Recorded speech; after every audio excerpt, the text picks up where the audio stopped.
Assalamu alaikum wa rahmatullahi wa barakatuhu. So everybody watching, and also salams to the brothers who have joined us today. Inshallah, I will introduce everybody.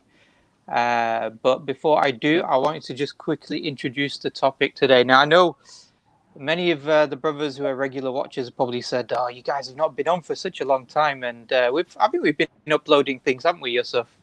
Yeah, there's been uploads. We've just not Alhamdulillah. been doing lives apart from Yeah, the I think. debates that have been going on. Yeah. I think we've just been really busy and just getting everybody together. Alhamdulillah. As brothers can see, we haven't got everybody. Abdulrahman and Jake are not here at the moment. But inshallah, we thought it's a really important topic to discuss today. The subject of free speech. What is it? How should we understand it? How do Muslims approach it? And I think the reason, and I think it's quite obvious, the reason why we've chosen this particular topic is because of the incidences that took place. I think it was Friday now, where reports came out that Salman Rushdie had been stabbed several times when he was about to give a lecture or a speech at some open event in America. And so a lot of similar discussions, and I want to maybe go into those discussions that occurred at the beginning when Salman Rushdie and the whole Satanic Verses book came out. Some of those discussions have come to the fore again about what is it with Muslims, why they're so angry about people being critical about their beliefs. Are Muslims just too sensitive on these issues? Free speech is something that everybody should uphold, and Muslims don't seem to uphold it. So we're going to really do a deep dive into this type of discussion. We are going to have an opportunity for people to ring in.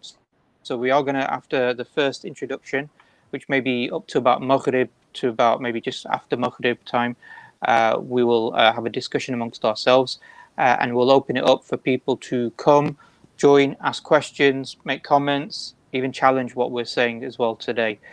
So the topic is about the illusion of free speech. How free is free speech? And we've got, obviously, mashallah, a group of very experienced brothers who are able to address some of these topics. So obviously, we've got Brother Yusuf Ponders. Assalamu alaikum again. Wa alaikum salam. How are you, bruv? Alhamdulillah, I'm good. Been That's enjoying good. the warm weather. Got my little I hate warm weather. I love the sea, mate.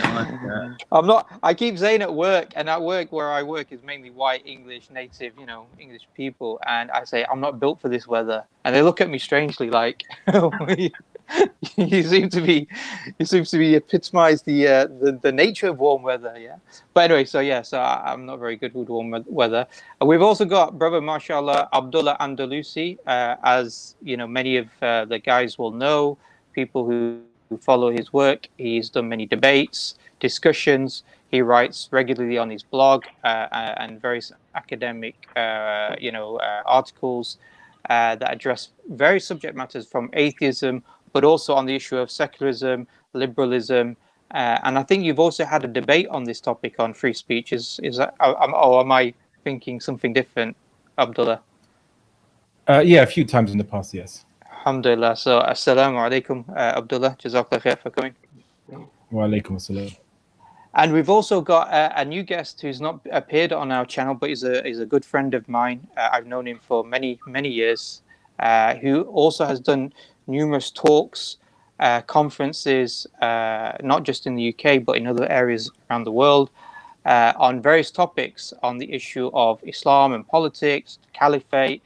He's had debates and discussions with prominent academics and journalists in the UK, and I think even politicians. He's discussed topics related to liberalism and free speech, and was also part of a campaign a few years ago called Our Prophet, Our Honor, which was about almost 10 years ago now, which was, again, when there was insults taking place against the Prophet sallallahu alaihi wasallam, and there was debates about preserving free speech against these Muslims who are sensitive. He led a campaign and a discussion around this topic area. This is Brother Abdul Wahid, Dr. Abdul Wahid. Assalamu alaikum wa rahmatullah. Dr. Abdul Wahid, jazakallah khair for coming today. Wa alaikum assalam wa rahmatullahi wa barakatuh, brothers.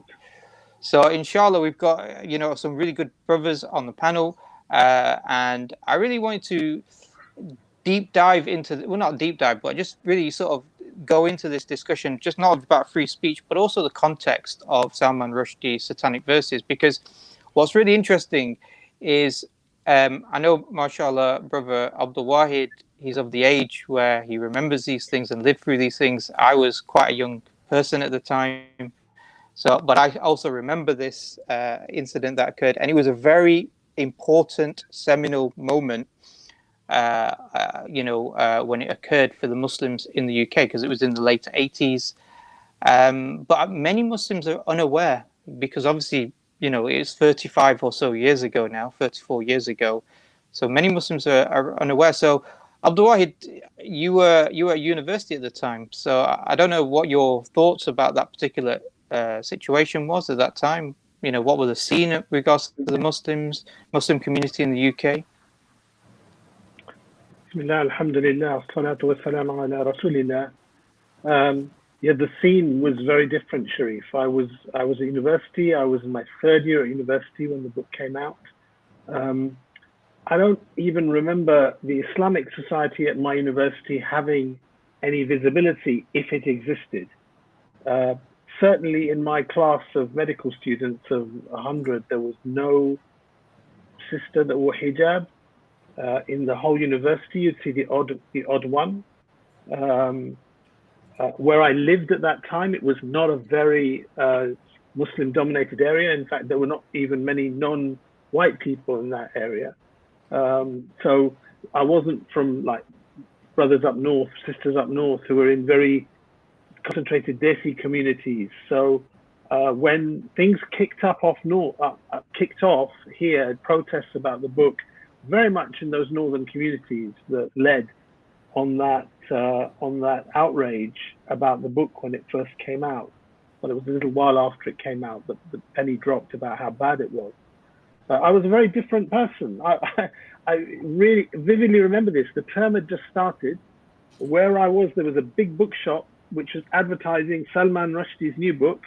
I'd read 2 of his previous books, and it said the author will be signing copies here. And I was really excited, because it's hard to explain this now, maybe, because the world has changed so much. But for somebody like me, growing up in born and brought up here in London, in a very white neighborhood, born here, living here, but not ever thinking I'm of here. Family from Pakistani heritage, but heritage which I'm very proud to connect to, but actually it's not me, because I'm very different as well, because I've never lived there.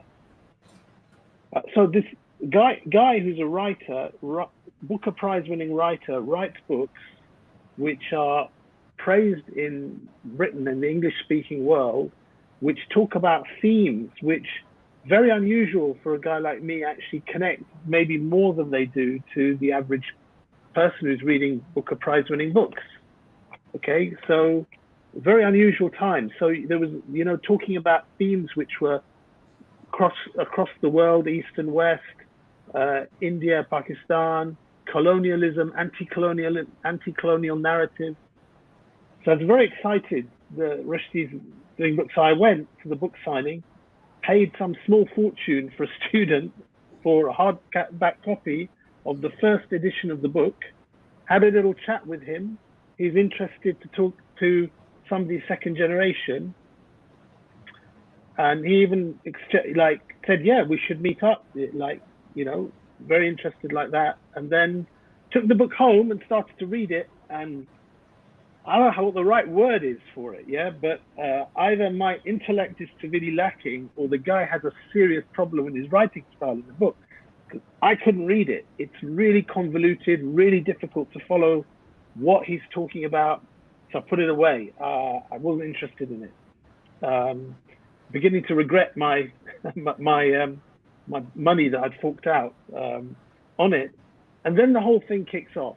And some point in the next few months, after the protests and the fatwa, I remember chatting to some German student who'd visited London.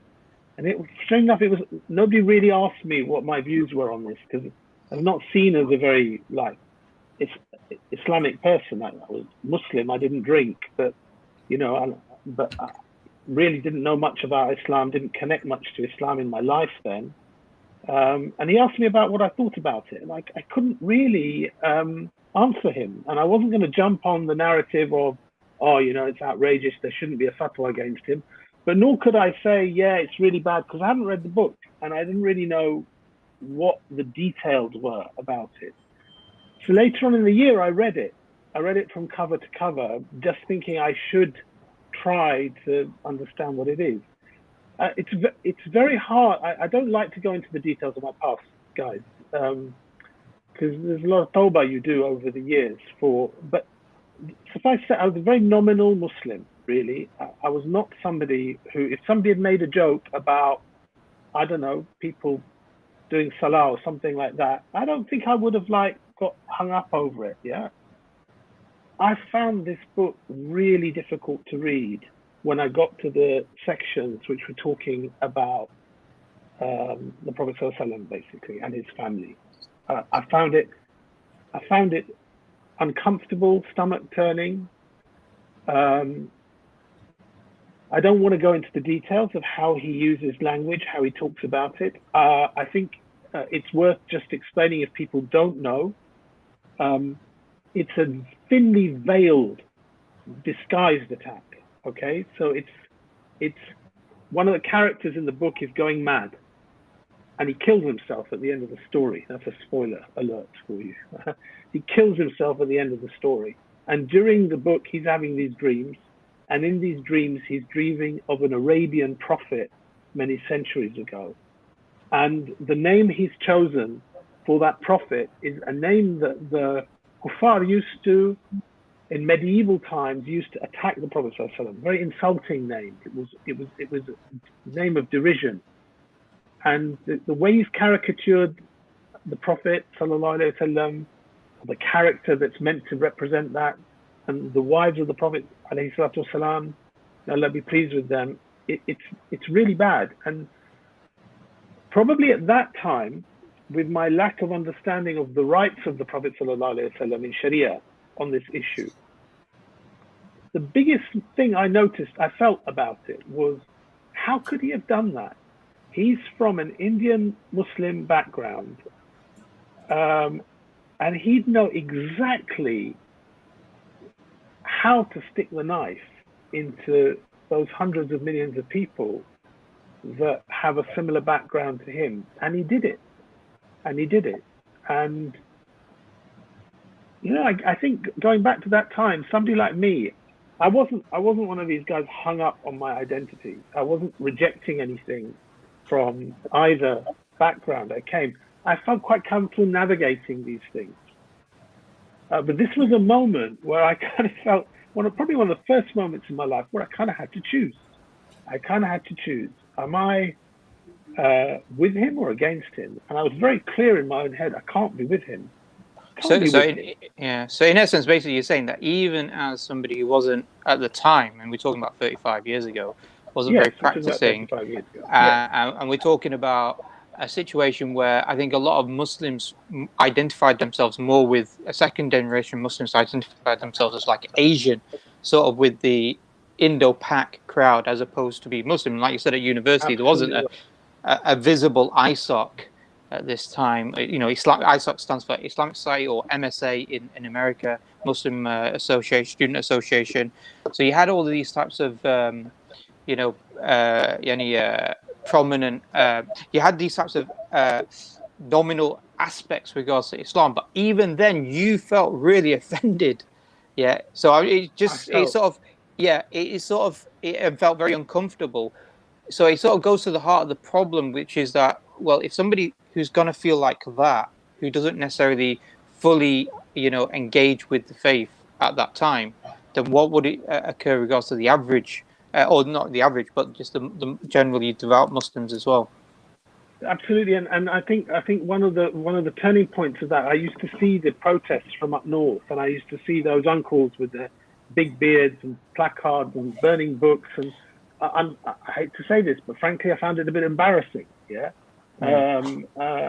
because these were not people who were were speaking calmly. They were not presenting their case. That's the way people think. They might be thinking, we should have a nice, polished, well-spoken person presenting our case.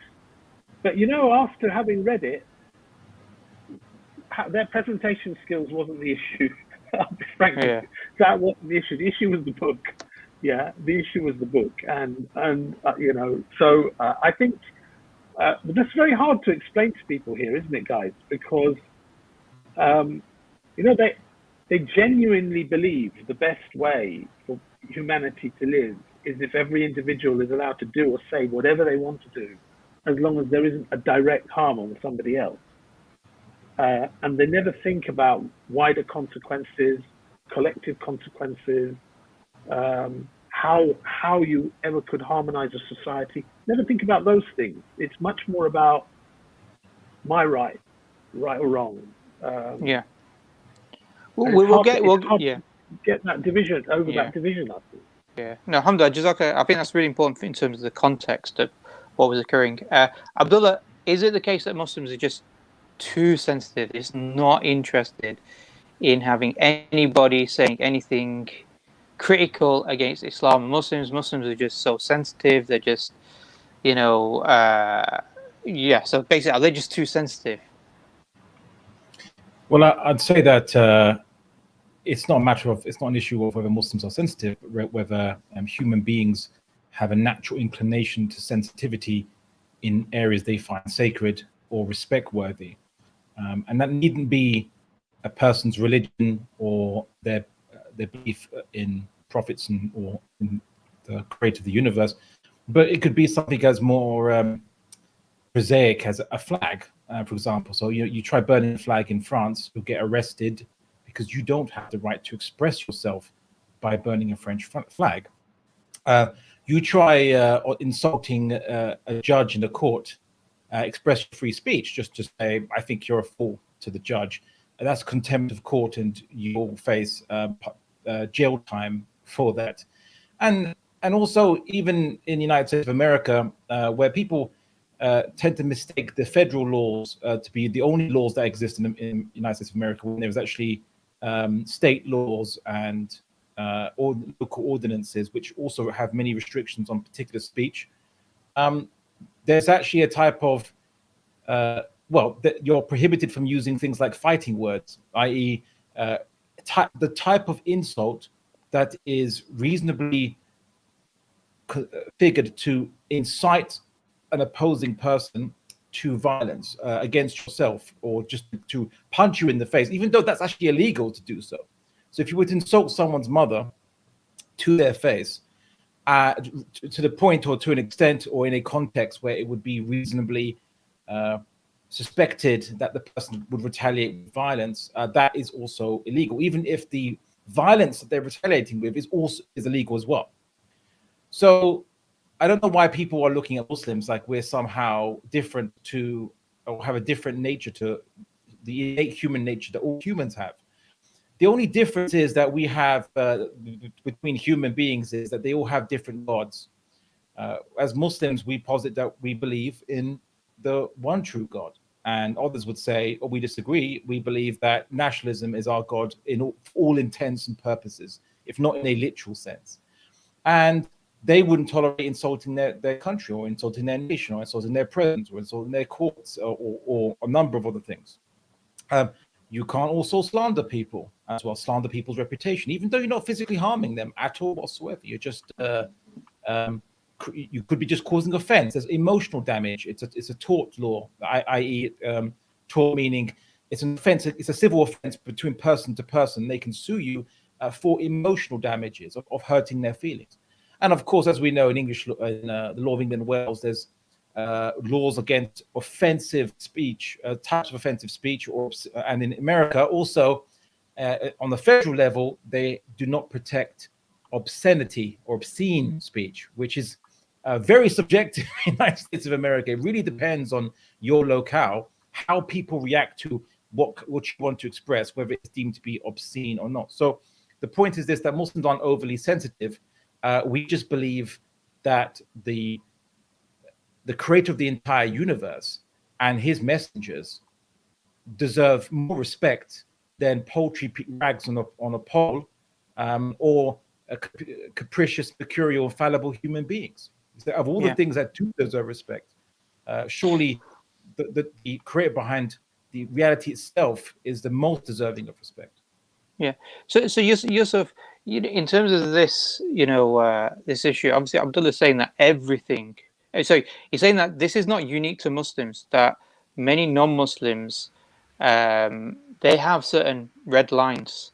Yeah. Obviously you grew up in Radcliffe, North Manchester, in the estate. Was that your experience as well? Yeah, Or just like generally in society? well, like if you offended someone by abusing them, that was game fighting talk. If you were to abuse someone's mother or family, that was a red line, and you were guaranteed to end up getting in a fight. If you were to start calling someone's mother, if you start burning poppies, or if you disrespect the country in any way, that was enough to get you into trouble. So it's not like these attitudes are not present at all in many of the average person. And it's like, well, it's in related to what you love. And with the British people, they love their mothers for the most part, and they love their country. And so when you disrespect that, it gets them riled up. And I don't see how they can't understand them. We love the prophets, peace and blessings be upon them all. And we love them more than we love our family, more than we love ourselves. And this is common across all Muslims. So, why on earth would they think that if they are going to get upset when someone's offending someone they love, why we wouldn't react in the same way? Why is it that, all of a sudden we're supposed to just not be completely nonchalant? And keep this in mind as well. It's not. Keep in mind we're saying prophets, plural. So it's not just about the Prophet Muhammad sallallahu alaihi wasallam. It's about Isa alayhi salam as well. Jesus. We don't appreciate satire against Isa. When people mock Jesus, this is something that infuriates Muslims as well. And what saddens us is the Christians have lost this protective zeal. That they should be, and there was a selection of Christians that did protest against Life of Brian when that came out. That caused a bit of a controversy. They had to up the age at some point because there was outcry against it. But that was a while ago, and since then, I doubt you would see anything like that happening in the UK again. Where if something was brought out mocking Isa alayhi salam, there would be as much. There maybe would still be some pushback, but there wouldn't be as much of a pushback, and it would definitely be seen as somewhat odd if the British populace was to push back against it. Yeah, so I'm gonna ask the question later on, but the fact that everybody's sensitive, but it seems like Muslims are so sensitive that they're going to undertake acts of violence. Yeah, so is that something unique? But I'm going to ask that later on, because what I want to really get into a discussion now is because most people will say, look, free speech is really important, but there are always going to be limits. So I really want to understand, what is this definition of free speech? Because it seems to be this thing that's pushed, said, but when people sort of try to understand what it is and why it's considered a virtue within the West, that's when it becomes a little bit hazy as well. So in terms of, I don't know if who wants to answer. Abdul Wahid, do you want to answer? What is free speech? What is this term, this idea? I mean, in some senses, it's a bit nonsensical, isn't it? If I went to Saudi Arabia and I complied with all of MBS's political and religious and social views, and I confine myself to that, I'm free to speak as much as I like, aren't I? And if I go to France and I comply with Emmanuel Macron's French values and never challenge them and never criticize him, then I'm free to speak. I mean, there is no such thing as free speech, and there never has been, and there never will be, because all speech has limits, and the limits will be legal, the limits will be ethical, and what defines the limits are the values that underpin that particular society. People say Muslims are sensitive. Just before preparing for this show, just looking up a few examples from France, and man, Macron is a snowflake when it comes to criticism. Yeah, I mean, criticism about the French Republic, criticism when the Russians tweeted a meme that showed Europe lying on its deathbed and being injected by America and Britain and COVID and all this stuff, and criticism of him. Criticisms of him, even the journalists in France are threatened with penalties if they criticize him. Yeah, this is that sensitivity. That's the head of state who should be accountable to the people and the media, and that's what comes with his job. And in the society that supposedly believes in liberté, it's ridiculous, really. I think, to be frank with you, the idea that Muslims are oversensitive and violent and stuff like that, this is also a mischaracterization.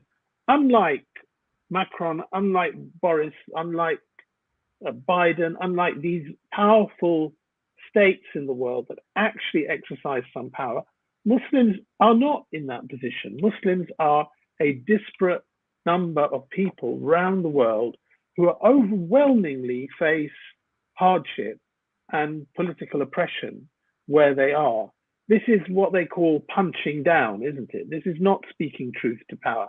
I had some ridiculous person talking about Salman Rushdie, that he speaks truth to power. I mean, that book, if ever there was punching down, it's that book. And so trying to compare the response of Muslims on these things and the response of other people, it's not like for like, actually, at all.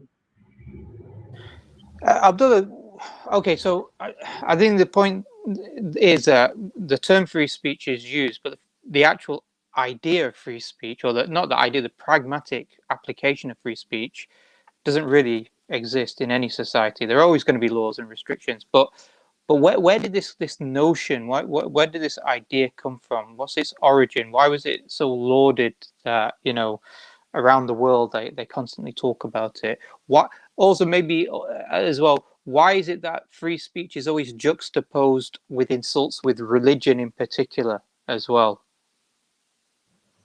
Okay, yeah, well, your Dr. Wahid is correct that you have freedom within the law in any country, and it's kind of pointless to say that in a way that you have more freedom. So you have freedom of speech in one country, you don't have freedom of speech in another country if these countries are governed by laws which both have restrictions to different degrees and different levels. So in essence, it's an Enlightenment idea that emerged, and it emerged because, well, the Catholic Church, but mostly Protestants against each other, they didn't tolerate the religious opinions and interpretations of the Bible that rival Protestant factions had. So that led to the only way they knew how to solve their problems, which is basically killing people for having difference of opinion on areas of obscure abstract doctrine, not even political issues, just abstract doctrine, whether the transubstantiation was literal or not, whether the wine and the bread literally become Jesus' body and blood or not, things like this. Anyway, so then because of all the bloody inter-Protestant, mostly inter-Protestant fighting, then you had some philosophers emerge that said, look, why don't we just in essence agree to continue criticizing each other verbally, but just don't engage in violently trying to extirpate others that simply just have a different opinion to yourself, just difference of opinion, right? And they try to argue that truth would be better sought by argument and debate. So the point of then a protected speech was the pursuit of truth, and they had nowhere in their mind the idea that people should have a right to insult or gratuitously insult and lampoon and mock and so on. It was to express your heartfelt beliefs and concepts and advocate and preach to people to join your sect of Christianity and to refute rival sects of Christianity. So, and of course, John Locke argued himself in his two treatises of government. He says specifically the definition of freedom is not to do whatever you want, but rather that there should be a regular law that's common to everybody. And within the permissible, within the mubah, everyone has freedom within what is permissible. So by that argument, if it's using that definition, then I could say, in the Sharia, we also have freedom of speech. You can say anything you want that's permitted by the law of Islam, and up to the limits of it. And then you obviously, no one's allowed to cross the limits of any law system in any country. So we could say, yeah, sure, we have freedom of speech in Islam. We just have different, we put different limits in different places compared to other law systems, but you could say it's still freedom. So that's really kind of what it means. It's freedom from a kind of a mercurial ruler, in essence, that they could just arrest you if they don't like you, or they make something seems to be legal, but you say something and the ruler doesn't like you for saying something which is legal, and then he arrests you randomly because it's like how you look or what have you. Some would say, much like Saudi Arabia today, and that would be not free. He argued that was not freedom. But if there's a known law with known limitations and restrictions, and if you keep inside those limits, then that is freedom, according to them. And it was freedom to pursue truth was the main basis why they argued for freedom, not freedom to act like children in the playground and lampoon and insult each other, because that doesn't actually benefit the truth. Seeking truth is actually mitigated. It's actually kind of prevented and hampered by lampooning, insulting, and so on, because anyone can lampoon and insult. You might insult something that actually is true, and by creating an animus in society against something that's true, your lampooning would have actually hampered the pursuit of truth. So no liberal has ever been able to justify the right, quote unquote, to insult. Yeah, I think one of the forgot my voice. One of the examples that you mentioned about, something may be true and you don't want people, what were you saying, lampooning it because it could cause the people to divert away from the truth, is the way social media companies, the way generally governments around the world have been really antagonistic against people who are arguing against vaccinations, the anti-vaxxers, because they're saying, well, here's a free speech, people are trying to present their ideas, what they believe is true and for the betterment of society, but at the same time they say, no, we have to restrict it because it's so wrong. And we're not here to debate whether vaccines are right or wrong, but it's so wrong that it's at the detriment of society that actually we should ban it. There are certain things that go against the value of free speech. But Yusuf, why is it that it always seems to be, I think I mentioned it before, always seems to be that free speech always seems to come. So we don't really talk about free speech when it comes to, the anti-vaxxers. We don't really talk about free speech when it comes to people talking against LGBTQI. Yeah. We don't really talk about free speech when it comes to ISIS and their recruitment videos. Yeah. But we always seem to talk about free speech and uphold it when it comes to attacks against religion. Why is it specifically religion that always seems to be the thing that has to sacrifice itself to the idea of free speech? That's a good question. I don't know the answer to that. Why is it? That's something we should be getting the secularists to answer for us, I think. Yeah, because obviously there's these contradictions, isn't there? They don't mind, like I said, with the issue of the COVID vaccinations. How many different companies or social media companies banned people from social media because they were promoting anti-vaccination ideas? Prominent individuals, I think I can't remember. Was it Joe Rogan? He found himself in problems as well, or he had to leave social media. He ended up, I think there's some other issues with regards to Joe Rogan, but one of them was anti-vaccination. Sorry, Abdul Wahid, you going to say? So I was going to say, in France, one of the things that Macron was very sensitive about was the anti-vaxxers had a poster up of Macron with a little Hitler moustache, with the slogan saying "Obey, get vaccinated," and Macron took legal action over that. Yeah, so. But I think back to your point. I mean, the issue in why religion is so sensitive is it's Europe's history, isn't it? Europe, the more religious it was under the Catholic Church, the more they found that debate, intellectual inquiry, even political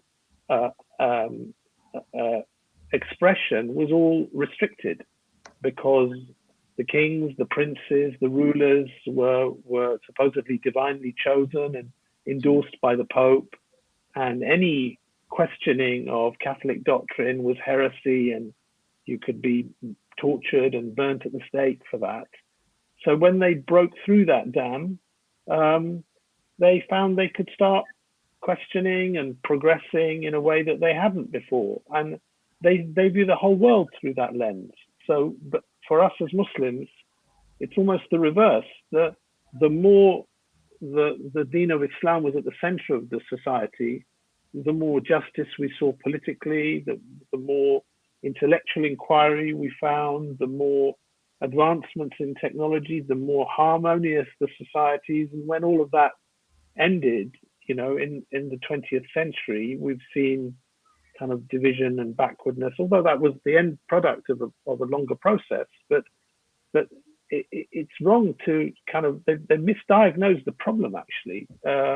They have some understanding of their own, some understanding, I say, it's not complete, but some understanding of their own experience, but they then project that onto the rest of the world. And that's problematic, actually, because it's not, it doesn't fit. It's an incorrect premise that they've got. Okay, so bad history. you're going to say? Sorry, it's also bad history by the West, or by modern generations, or their understanding of the West, because Europe was actually technologically progressing since the 12th century under the Catholic Church, and that's why the 12th century European looked in clothing style and technology different from a 16th century or 17th century European. But it was only kind of in the 19th century, many atheists tried to popularize the point that they said that the Catholic Church and other churches hampered technological innovation, which is actually not the case. Galileo was not burnt at the stake, but now some people think he was for some reason. That's just again a more bad history, and because of that basically really false understanding of history, they then project it onto everybody else. That myth that freedom to insult somehow is linked to technological progression, which it clearly has no link at all whatsoever. One might even say the opposite, that when you have societies whereby the truth can be lampooned and insulted and denigrated, then what motivation, so what safeguard is there to prevent a majority of people from succumbing to that ridicule and being opposed to truth? And there are many such cases which we can discuss. One issue is the fact that now, the idea of gender being male and female has been ridiculed to the point that people can accept the idea that a gender is just a self-identification, just a label you apply to yourself, and has no solid connection to biology. And now we have some the issues of transgender discussions and kids are being taught now that they can identify as whatever gender they want, and blurring the lines between the type of clothing people could wear and things like this. And that shows you that and it's difficult to even make a factual criticism against this without being attacked and accused, i.e. insulted and accused of being intolerant and a bigot, even though you might just be making factual arguments. So that's just to highlight, to point as an addendum to. I wanted to kind of add to what you were saying as well, in that we've even had it in the comments with the same kind of characters, where when we're talking about not offending and not purposely trying to push buttons that we're somehow also talking about preventing criticism, as if we're not going to allow for people to give forward sort of like an intellectual tome of reasons as to why they don't believe Islam is true, or why they don't believe in Allah Azza wa Jal, or why they don't believe the Prophet Muhammad sallallahu alaihi wasallam is a messenger of Allah. That's not what this is about at all. Like, Islam is fine with engaging in these discussions. It has been throughout our history. The early ulama were engaging in discussions and debates with disbelievers. So that in and of itself isn't the issue. The issue cannot be conflated as these two things being the same thing. They're not at all. One can be considered productive conversation, where two people or more hash out their differences and the reasons as to why they hold the positions they hold. And the other is just a resort to mockery, which isn't to try to get closer to the truth, but it's to cause division. It's to cause, the purpose of it is to wind people up.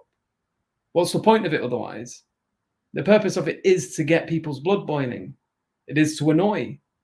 And if you are purposely trying to get people wound up, to get them emotional, that is to move them away from being rational, to be able to analyze things truthfully. Because this is the case. Like, if I'm having a disagreement with a friend back in the day, and I'm calling his mum all sorts of names and this, that, and the other, I can't expect him to analyze the situation rationally and come to the best conclusion if I'm saying everything that I can that I know is going to wind him up. It's not like people are like surprised at the fact that Muslims get upset about this. We've been very open and clear about it. This is something that winds us up. This is something we don't like people doing, and for good reason. You know, he's our prophet, sallallahu alaihi wasallam, and all of the prophets. We have a lot of love for them, and for Allah Azza wa Jal. You know, we consider him to be the greatest of all beings. So it's not like you can't see that coming. In the same way, like if someone was to denigrate someone's mother and they get slapped because of it, it's not like you'd be surprised at all. Especially if you keep doing that, I'm going to end up getting angry and I'm going to end up slapping you. Like, you've been given the warnings, you've been told X, Y, Z, and you know some people are better at controlling their emotions than others.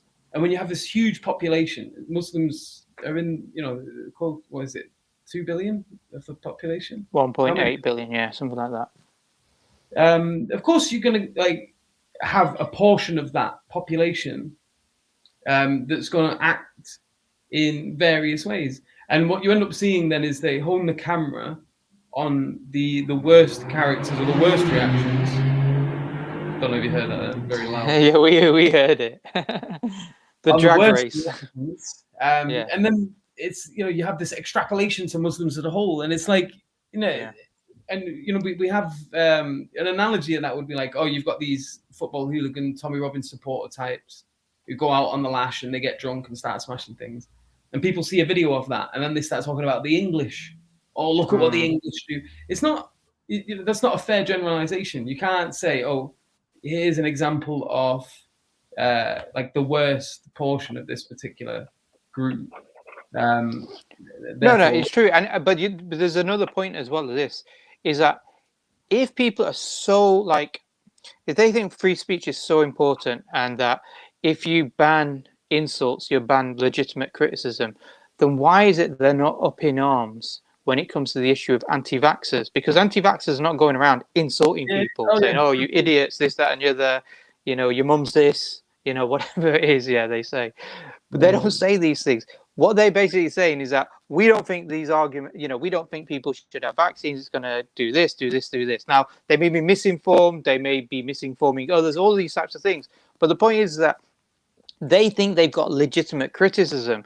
Now, if a person who believes in the, sovereignty of free speech, that free speech has to be preserved, it's a value, then there's no argument about it's, if they're insulting. The argument here is we should ban them because they're promoting an idea that we think are harmful to people. Yeah.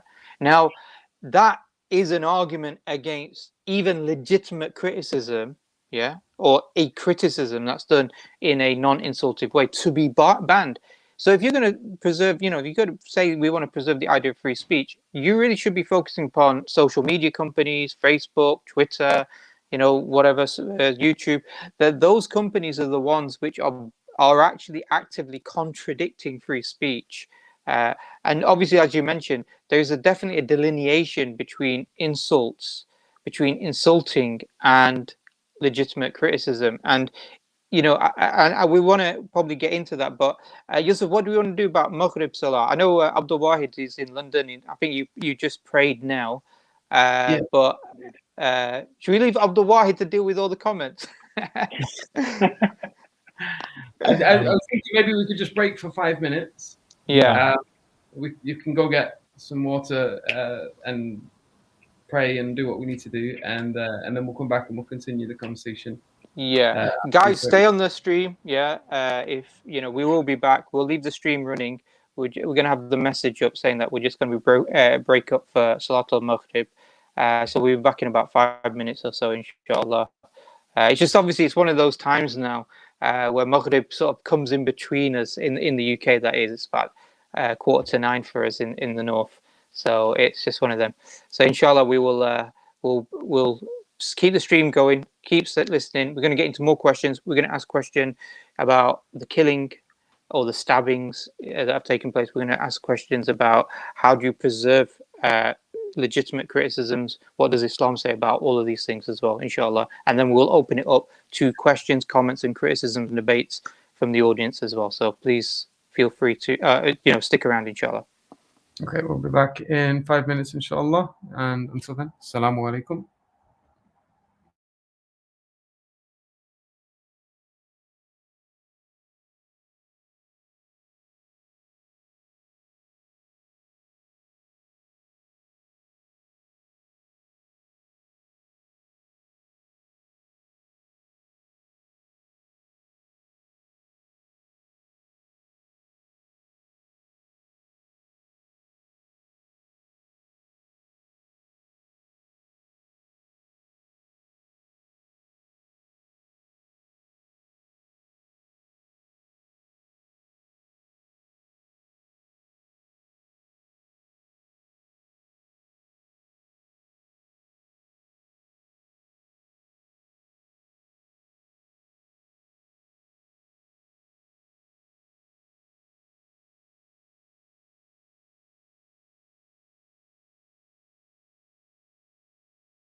Okay, assalamu alaikum wa rahmatullahi wa barakatuhu. Jazakallah khair for sticking around.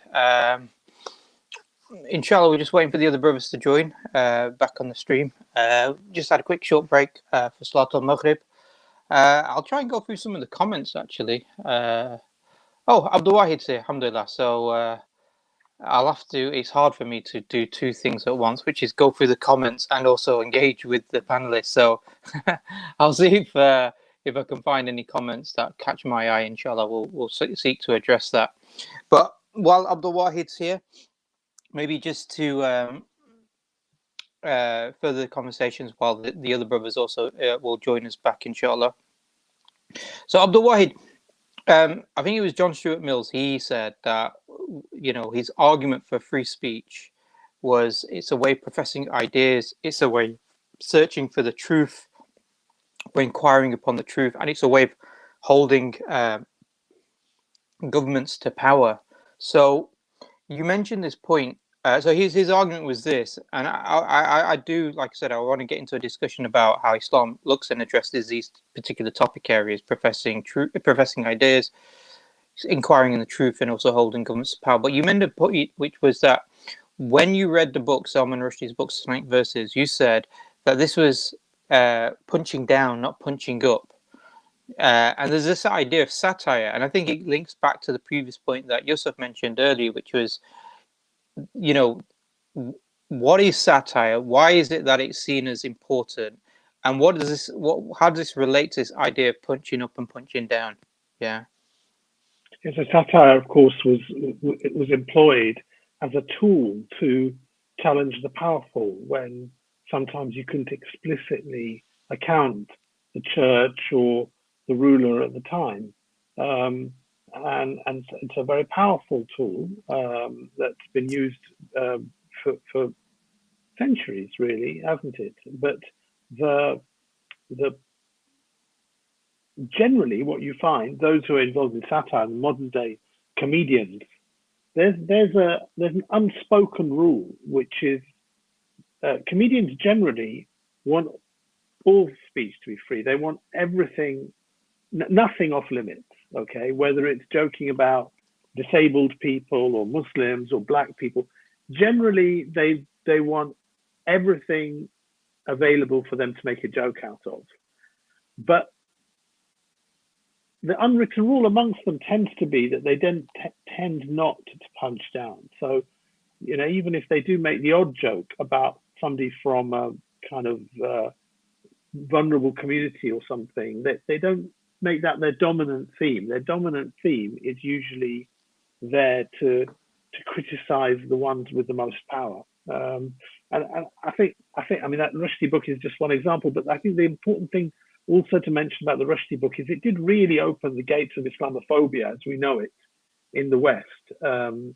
Prior to that, you didn't really get so much overt criticism or hostility for decades, probably since the time of the Ottoman Khilafah, when they used to overtly, you know, draw cartoons and ridicule and that sort of thing. But after the fall of the Ottoman Khilafah, there's not really an overt language about Islam, hostility about Islam. It's all very quiet. And from the 1970s, you had multiculturalism in Britain, which also made it unfashionable. But the Rushdie book kind of opened the gates to that. And, you know, you've got a brown-faced, Muslim-named person who's writing in a hostile way about Islam. That basically opens season for anyone else, really. But I think that's the key point. I think the idea, the whole idea around this satire was about how people who lack power are able to insult, ridicule, or criticize a group or the powerful within society, because there was this fear that if the powerful are untouchable, they're basically able to do whatever they want, whether that's oppress people, etc. So the idea was that it was about the people at the bottom accounting up, holding those to powerful to account. Now, the idea of the opposite was always seen as actually not just it was bad etiquette, it was seen as really dangerous. Because when the powerful start doing that against the disenfranchised or the weak, it's not a level playing field, because they hold all the political power, all the military power, the power of the media, etc. And you've got a group of individuals who are the minority. So the group of individuals who are the minority here are the Muslims in the West we're talking about, because this is where the book was released. This is where there was a lot of debate and discussion, that you've got a very small, tiny minority of Muslims who, during your period of time when in the 1980s, were facing racism, maybe not the overt Islamophobia in the way that we see today, uh, but you had that type of racist attitude, and then suddenly you got somebody who's opening up this arena to say, actually, no, I can make a satirical, work against the Prophet sallallahu alaihi wasallam, which is not against the powerful, the people in positions of power. They're against a small minority that live within Britain, and then obviously we've seen that, whether that's been the Geert Wilders fitna, Gillan Poston's cartoons against Prophet Sallam, the Charlie Hebdo's cartoons against the Prophet Sallam and Muslims. All of that has been the powerful against the weak. And all of this has come, particularly in the last 10 years, 15 years, within the context of the war on terror, where Muslim lands have been invaded, where Muslims are facing greater draconian measures in their own, in the West. And so you've also got this dehumanization. And this reminds me of, I don't know if you've come across, you probably have, the famous Nazi publication, Der Stürmer. I think it was Julius, I think Abdullah wants to mention about that, Julius Streicher. Yes. So there was in Switzerland a Nazi publicist for anti-Jewish propaganda, and his name was Wilhelm Gustloff, and he basically was just this is by the way, this is just before World War II, so there was no extermination camps at that point, but there was persecution against Jewish people, and so what happened to Wilhelm Gustloff is that basically he a Jewish student, a young Jewish student who was angry and upset at the propaganda against Jews that justified discriminatory treatment against Jews in Germany. So in Switzerland, he came to Switzerland and he basically shot Wilhelm Gustloff, killed him. And then what the Nazis in Germany argued is that, oh, look, they said, oh, look at the Jews, they're against the free speech of the German people. They're against us being able to, the right to express our truth and so on and so forth. Ironically, paralleled by the BJP in India, when there was one BJP leader and many BJP or RSS leaders, who have been, and in some cases are BJP leaders who were implicated in lynchings of Muslims. But there was one particular RSS leader who was killed. No one knows exactly who killed him, and he was made into a martyr amongst the BJP supporters, saying that, look, the Muslims in India are attacking the right of Hindus to free speech, when their propaganda of these organizations is in essence implying that either Muslims are going to be kicked out of India or worse, right? So what no one would say or condemn the actions of that Jewish student who killed Wilhelm Gustloff, for example. I mean, sure, they'd say, yeah, we shouldn't do it today, or to modern day far right Nazis, although some left wing say punch a Nazi, you should punch Nazis.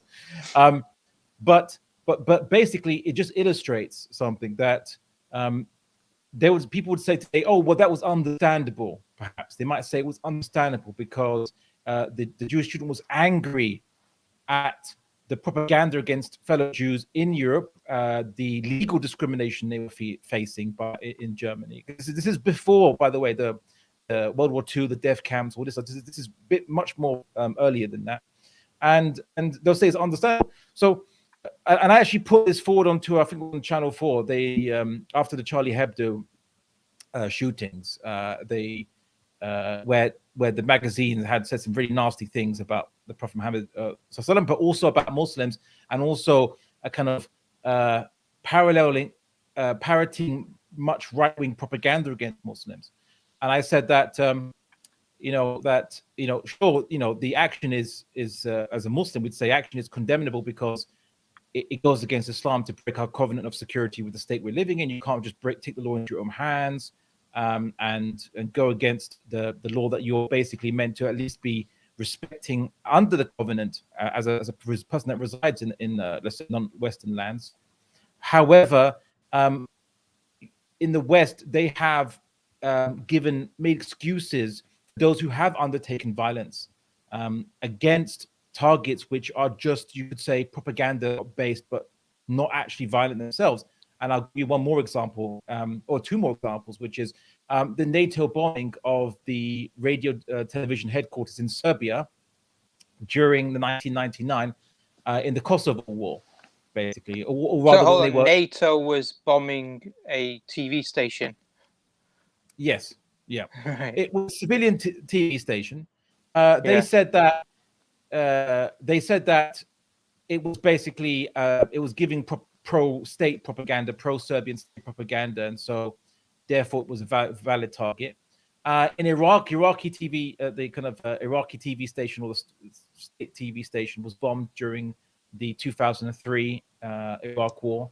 But again, they said it was because it was giving propaganda for the Iraqi regime. And these are state TV. It's a civilian. These are basically civilian TVs.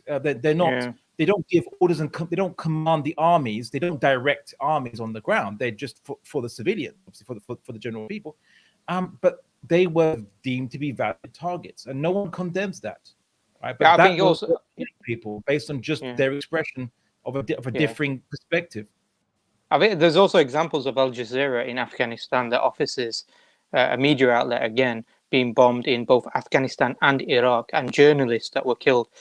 Recently, there was a journalist in Palestine that was killed, Christian Arab journalist, I think with Al Jazeera, and she was killed by Zionists. But just going back to that Der Stürmer, which was the magazine, that one was an example of a magazine that used to satirically paint the picture of Jews as rats and things like this. And the person, Julius Streicher, after World War II, was convicted for producing this magazine, not for engaging in any, extermination camps, but producing this magazine. He was convicted for crimes against humanity, and he was executed by hanging. This was by the international. I think it was the International Court at The Hague.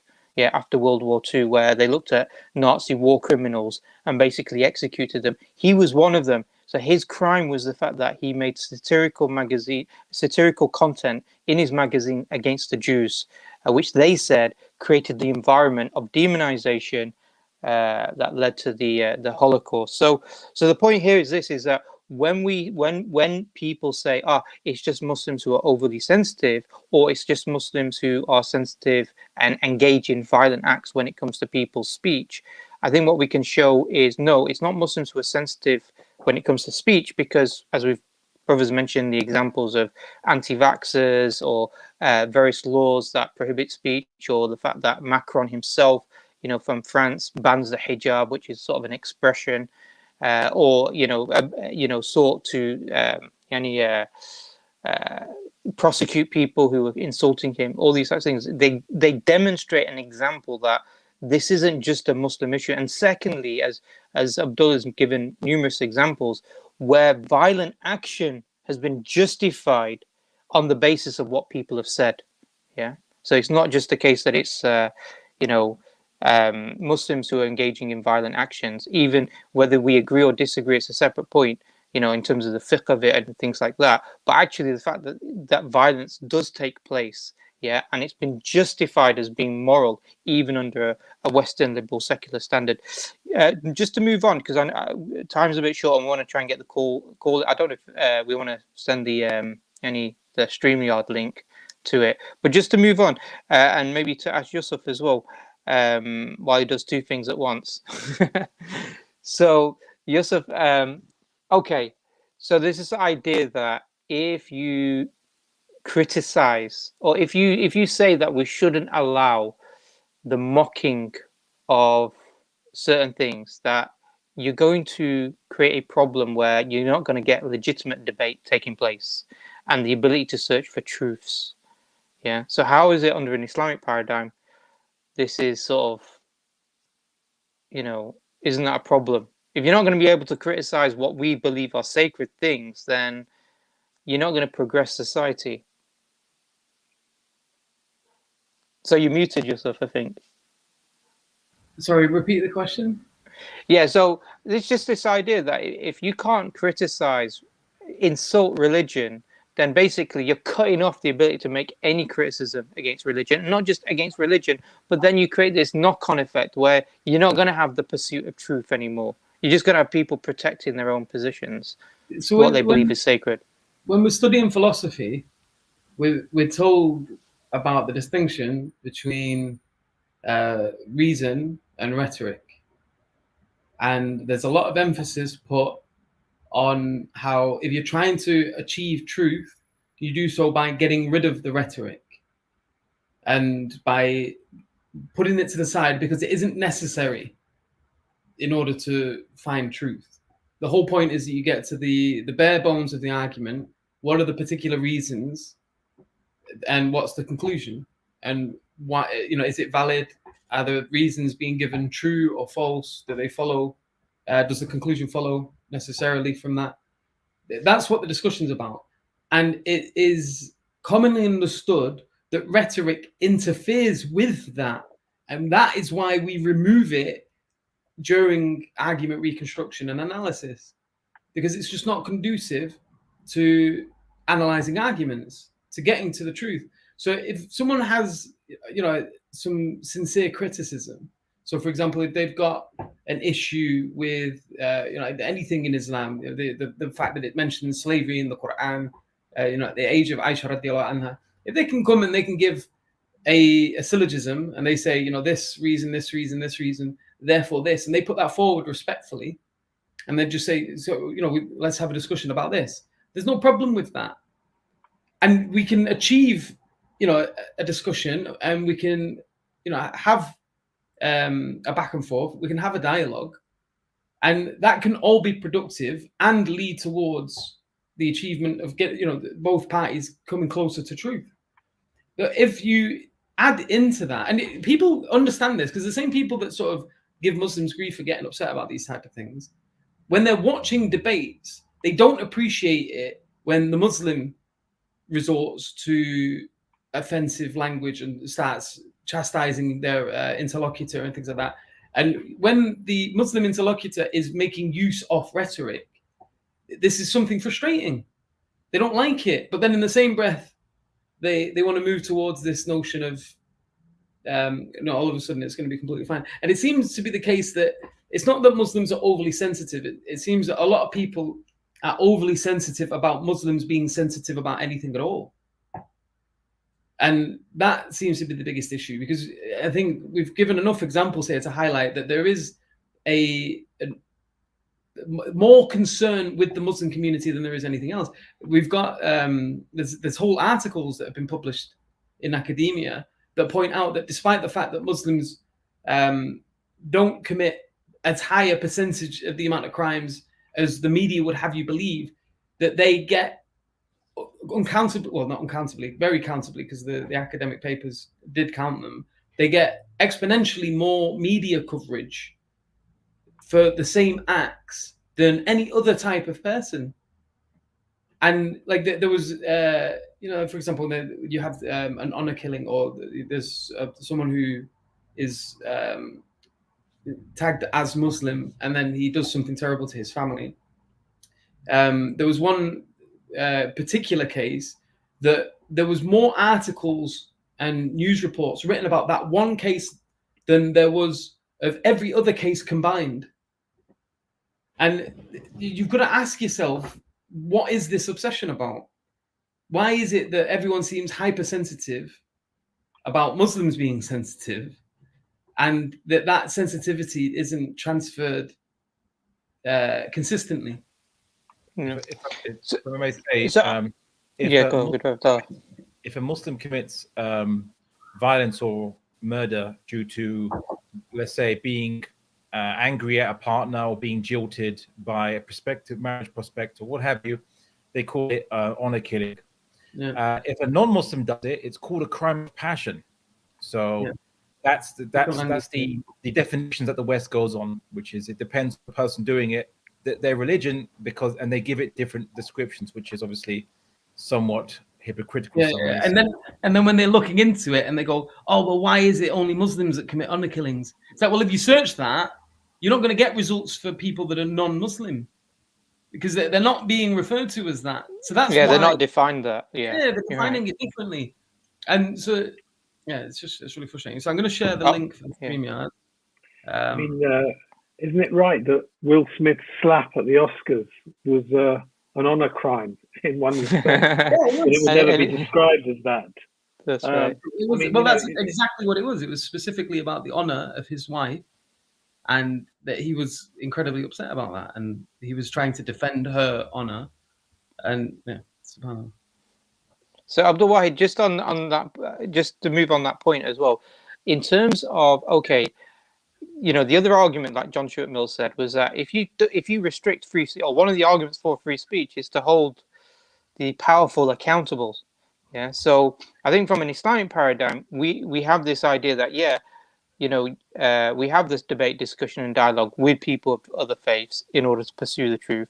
But how does Islam deal with this whole idea about holding the powerful to accountable, or is it the case that you can't pursue the truth?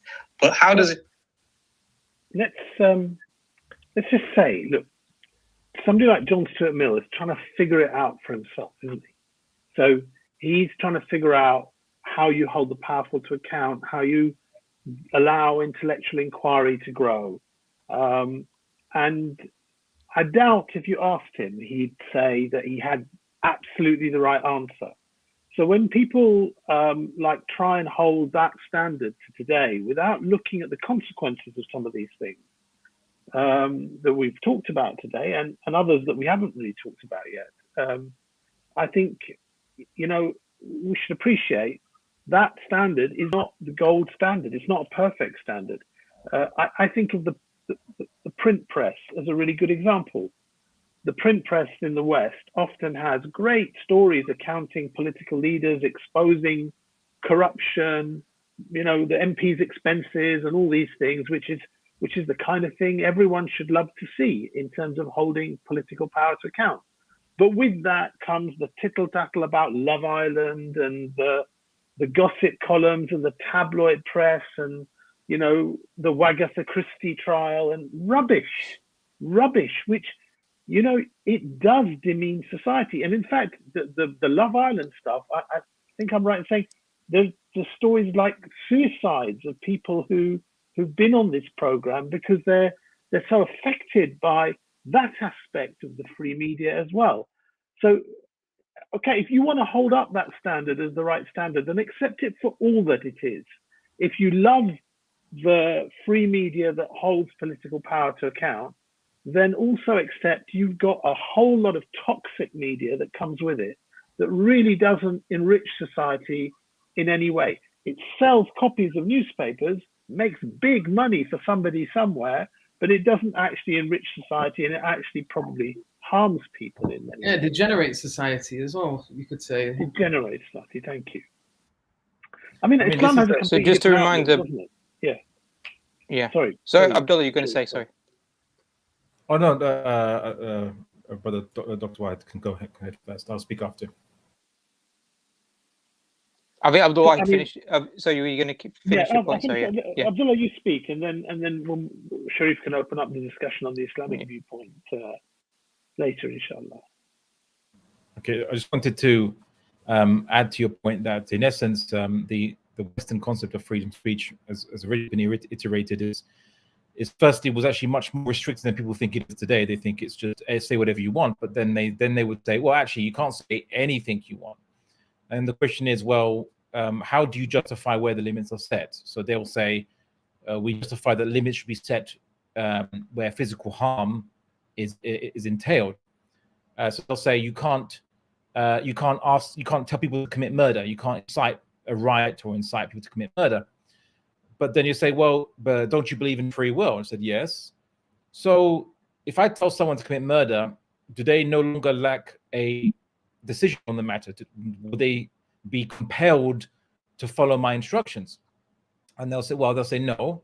So then why do you outlaw the speech then? Because the speech itself directly doesn't cause actual harm, and people can choose whether to act on that speech or not. Or people inciting riots, or was it Donald Trump when he didn't literally say, at least publicly, he didn't literally say for people to storm the Capitol, but in essence, he incited them to. And there's discussion as to whether he can be prosecuted or not for that, or what have you. Although people who've done less than him and are not politicians and don't have money behind them have been arrested for less in the United States of America. Merely just for an incitement would ensue. In England, public, order offences, that even if you're saying something that might be aggravating, you could be arrested for breach of public order or inciting a breach of public order. So the West fully understands there's a causal relationship between speech and violence, and it might not necessarily be direct, but also at the same time, as well as treason laws and sedition laws, which are also could be speech-based, they also have laws against slander and obviously causing emotional damage. And why is that? Because physical harm is bad, they'll say, because it causes suffering, but you can make someone suffer without physically touching them. In fact, most people cause each other to suffer without physically touching them, right? By insulting them, spreading a bad rumor against them, destroying their reputation. Most teenage suicides could be caused by just simply rumors being spread. So actual suicide, people say, it's actually better. They feel that it is least suffering for them. The least suffering for them is in committing suicide than in continuing to live, right? Merely based on rumors being spread. So they say, we understand where emotional damage is caused by slandering someone. And I say, okay, why do you think people hate their mother being slandered? So, well, it's because that's where they're from. That's their being. They were produced physically by their mother. But there's something even more intrinsic to the person, we could argue, which is the very basis of your personality, your idea of good and bad, your idea of who made you, your ultimate origin, the creator of the universe. That defines you more in character than your parents would, you could argue. And therefore, there should be protection against the emotional damage or emotional suffering at being slandered for merely one's reputation. Then what about slandered for who one is, their character, their morals, their values, what really defines you, all right? If it's wrong to slander someone's race, which is just superficial, right, then how much more, that's illegal in the UK, by the way, for you people residing in the United States of America, and illegal in Canada, I believe. And then how much more should someone's belief system, worldview, deen, creed, everything that which truly defines them, be protected from simple like gratuitous insult, basically. And as Brother Yusuf mentioned, as Muslims, we do believe, of course, that there is an exception, which is speech said for the sincere pursuit of truth. If someone says, I don't think Islam is true, and they're a Christian, we don't take that as offensive. We don't take that as insulting, because they're simply expressing their ignorance and their view of what they think the truth is. And we actually love to get into discussions with them. We love to have debates with them, with atheists, with polytheists, what have you, have back and forth discussions, because that is the pursuit of truth. And at the end of the point that I'd say, in the Roman Empire, when it became Christian, it argued that error has no rights. And therefore, it used that to argue that you should ban anything that is not approved church doctrine. But I would say that the Islamic perspective is that ignorance has rights, because, as in, we forgive ignorance because it's done with maybe we could assume there could be a sincerity behind an ignorant person. But we say the truth has rights, and the truth must have rights, because if anyone can block truth by emotional manipulation of a people, where if you ridicule something, you reduce its respect in the eyes of the people, and if you reduce its respect, then truth becomes disreputable and incredulous, even if it's still true. And considering as Muslims, especially in an Islamic system, where our entire civilization is based on obviously the truth, we can't obviously tolerate people from using underhanded means, which are not sincere, to destroy this. And it's just like the approach in the West to anti-vaxxers. They argue that we respect everyone's rights to opinion. However, vaccination, because it causes harm to the body, we have to make an exception to that, right? And we have to say that there is some edifice of truth. The state has to adopt something, some basis to it. Maybe in this case, an empirical, potentially empirical arguments of truth, saying that, well, we're likely to protect more lives by being vaccinated than not vaccinated, and seeing maybe the vaccine might have problems in the future for people's health. But based on that assumption and calculation, we have to adopt an opinion on this, because people's lives are at stake, and we just can't tolerate to say not to do it because there are some dissenters, right? But that's how important it is. So that every state has to have a core basis behind it, which says we're going to draw the line here. We're going to state that this is our truth, and that we have to base our civilization upon some bedrock in order to determine human affairs. Otherwise, obviously, there will only be chaos. So that's what I say. The Islamic perspective is that ignorance has a right in as much as we can assume sincerity, but truth has rights, and it must be protected from insult anyway. Jazakallah khair. So just to remind the audience, you have the opportunity to join us. You have that right. We're giving you that one. So you can come in, you can challenge the points. There's a question that somebody's asked in the comments that caught my eye, which was by AD. And he basically said, for Adventure Podcast, are you trying to justify the attack on Rushdie? The discussion today is not about justification about the attack on Salman Rushdie. The discussion really is about this idea of free speech, because this is what comes constantly with regards to Muslims, that Muslims need to, just accept that their belief system should be denigrated, they should be criticized, they should be insulted gratuitously, and just simply accept it and say, well, that's free speech. And I think the point that we're trying to say here is, even under liberal secular states who profess free speech, they don't accept, they have laws against gratuitous insults, they have laws and they prosecute against certain types of speech, like, for example, in France, where they prosecute people if you disagree with a state-sanctioned genocide, meaning something that in history they said was a genocide. So France says this was a genocide, like the Armenian genocide, and you say, no, I disagree with that, you will be prosecuted and you'll be jailed or potentially jailed for that. In Austria, if you deny Holocaust, or Germany, you deny the Holocaust. And we're not saying whether we should or shouldn't deny genocides or should or shouldn't deny the Holocaust. We're not talking about that. We're just simply giving the examples that all societies have laws that prohibit certain types of speech. So if you denied in Germany or Austria the Holocaust, like David Irving did, I think, in Austria, he was arrested and imprisoned for about 3 years. Because he wrote a book, and he was a historian, and he believed he was being academic in regards to this. So, no, it's not about the discussion in regards to, it's great and we're all happy and Salman took one and this, that, and the other. That's not the discussion today. So it's more of a deeper discussion. But maybe returning to that question about Abdul Wahid, did you want to? I was going to say, because I was going to ask you about this question. Yeah. Whoever asked that question, I think you really probably don't see the double standard applied to Islam on this issue. A few months ago, a government advisor, he's really not respected amongst many Muslims, because he's seen as a bit of a government stooge, an imam up north who is seen as a yes man for a lot of government policies. And he put forward he wrote an article basically saying that insulting the Prophet ﷺ should become as socially unacceptable as using the N-word about a black person. Okay? So he's not talking about killing anyone, knifing anyone. He's not even talking about making it an illegal act in Britain.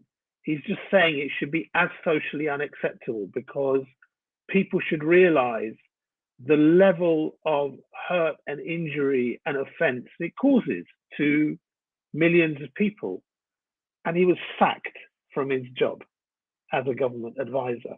Okay, that's the kind of so you know, when the attack on Salman Rushdie happened, yes, a few days ago, pretty much the first comments are sympathy, upset, hope he gets better on social media, followed by, oh, you know, we've got these people trying to shut down free speech, etc., etc., which is why we're having this discussion, I think, and why we need to have this discussion, because there's a really different standard applied to Islam in the modern world.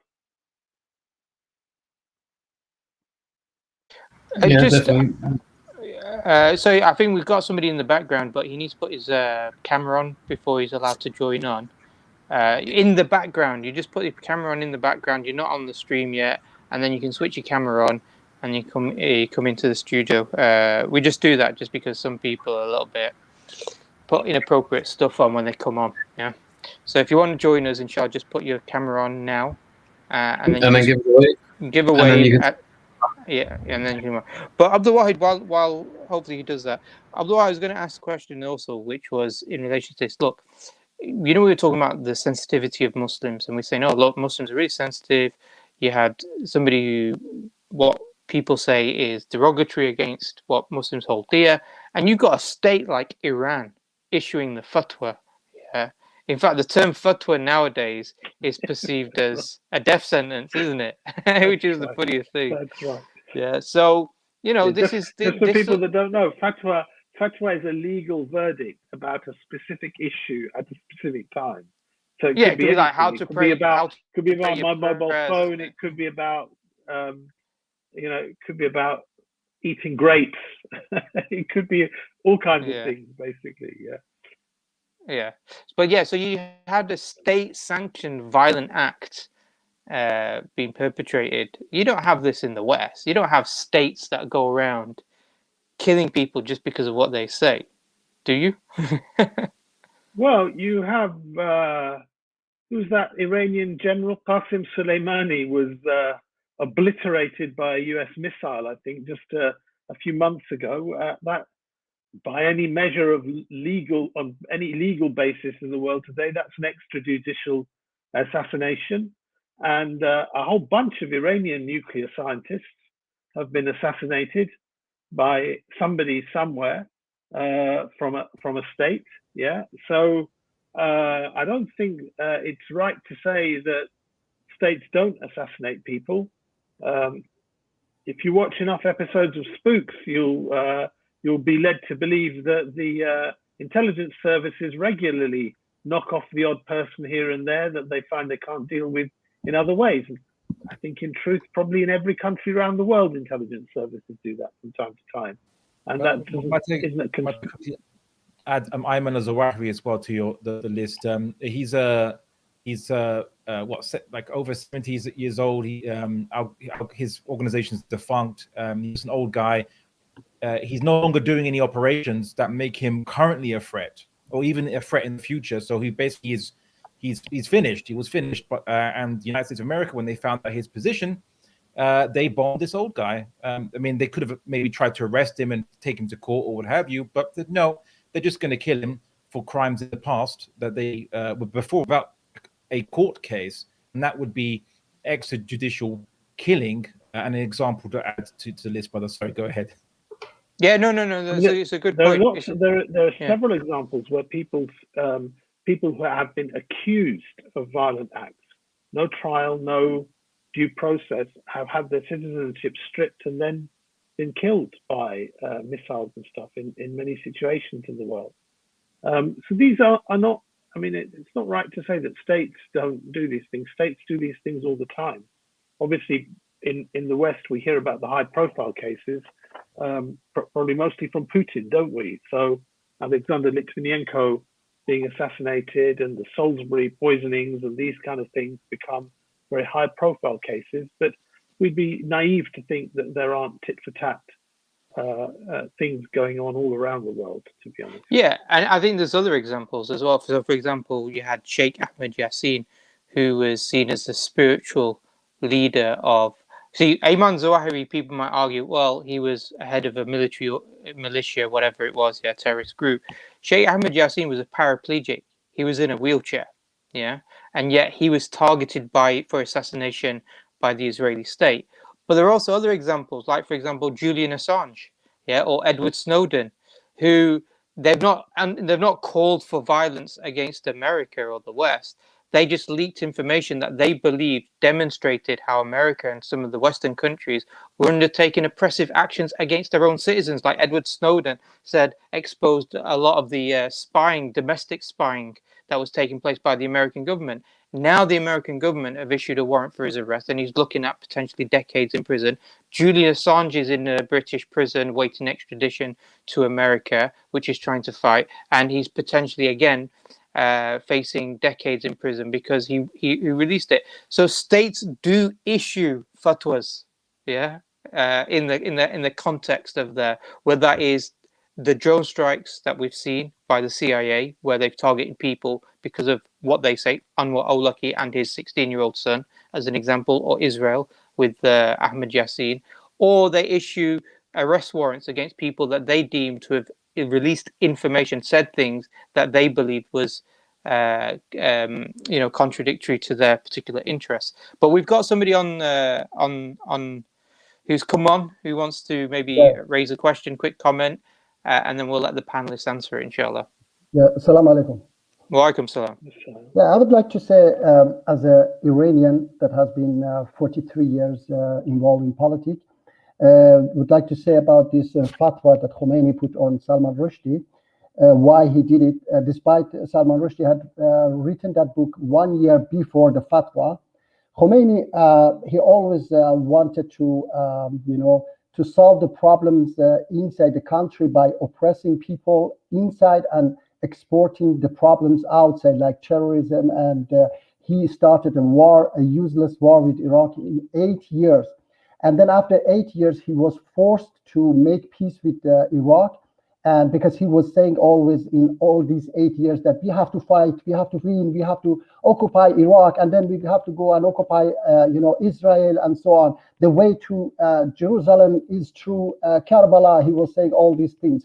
Then after 8 years, because the Iranian opposition forced Khomeini to, accept the peace, then a lot of protest was against him inside Iran, that why you continue this war 8 years. So he put this fatwa on, Salman Rushdie just to, waive those problems that he had inside Iran. Not that he loved Islam. He was a big liar. He was a terrible person. He killed millions of people, and he destroyed the entire Middle East, this Yemen war, Syrian war, and then all these things, 8 years Iraq war with Iraq. It all was because he wanted to keep the power, and all those mullahs in the power, they are also robbing the people and so on. So this fatwa wasn't because he liked Islam or whatsoever. No, it was just because of his own problem. He just wanted to, take the attention from the problems he had inside to something else. And he succeed always, For example, the war he started with Iraq, he succeeded to, keep the power much longer and so on. Thank you. So, yeah. Yes. So thank you much, Tabah. I think we've got other people waiting as well, but stay on list. If you have any question about that, I would like to answer. What's that? That you want a question that wants to be No, answered? no. Yeah. If you have any question about the Iranian regime and this, yeah. No, it's a good point. It's a good point, and I'm going to ask that question to Abdul Wahid as well. Unless you've got another particular question. Yeah, I would. Sorry, thank you, brother. I'd like kind of put a mirror to that and say, if Khomeini did that for political reasons, then we have to recognize that the British state has elevated Salman Rushdie for 35 years, given him a knighthood, given him honors, for their own political reasons. Actually, Yes. To me, he's like the old Shah of Iran, or like Ashraf Ghani from Afghanistan. He's been a tool in their hands, and frankly speaking, when he's dispensable, they won't care about him. To be honest with you, he has a role to serve for them in being a front face, a tool to attack Islam. So yeah, states do these kind of things. Yeah, just of course they do, but for example, UK, USA, they all support even Iranian regime in many different ways. But I'm not talking about what the dirty things those governments do. I'm talking about the Iranian regime is not doing anything because of Islam. Okay, so if the British do something terrible and wrong, it doesn't mean that we have to support another so-called Islamic governments do the same things. Okay, so what I'm saying is that they also do some dirty job as well, and the fatwa wasn't because the Khomeini, was a Muslim. They are not, in my view, they are not Muslims. They are just a bunch of robbers and murderers, and they have been robbing the country, destroying the country. So that's the point I wanted to make, that these people are just a bunch of liars and murderers. They don't care about Islam at all. Yes. Sorry, go on, Abdul. Yeah. I mean, you're getting no defenders of the Iranian regime here, but I'm a bit of a stickler for facts. And I don't think the Iran-Iraq war was initiated by Khomeini just wanting to cite political religious dogma and get a fight going. It was by the Iraqi invasion, which started over a dispute from the Shatt al-Arab waterway. All right. And the West really wanted to weaken both states, which is why America supplied weapons to both those countries in order that they reduce each other, they destroy, they weaken each other significantly, and that was achieved. But you get no defenders of the Iranian regime here because they didn't really achieve an Islamic revolution anyway. They wanted a gradualist revolution, and then they kind of moved back when they didn't know how to apply Islamic ahkam or laws in the modern context. They didn't know how to do it. And they just started to compromise, and they allowed interest banking was then re-legalized in 1983 or 84, I believe, in Iran. So not really an Islamic state if they have interest banking, and that's just one thing. I can go other things. The second point is, if I'm not mistaken, Mujtaba, I might have seen you as a questioner before. Are you a Marxist by any chance? No, I'm not. I'm a Muslim. Of course. Just I would like to. No. I didn't ask whether you're Muslim or not. I just simply said, are you not a Marxist? Do you not believe that in Karl Marx as a solution for economic problems that of mankind and liberating the proletariat? If you are interested, then we can have a long discussion about that. Okay. I'm not asking whether Karl Marx was wise or not. We're not having a debate on Karl Marx. I'm simply asking, do you not subscribe to his creative beliefs? No. I believe that Islam itself believes in equality. Okay, and equality solves all the problems.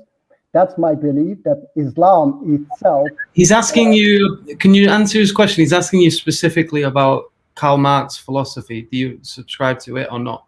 If you mention anything else, you're not answering his question.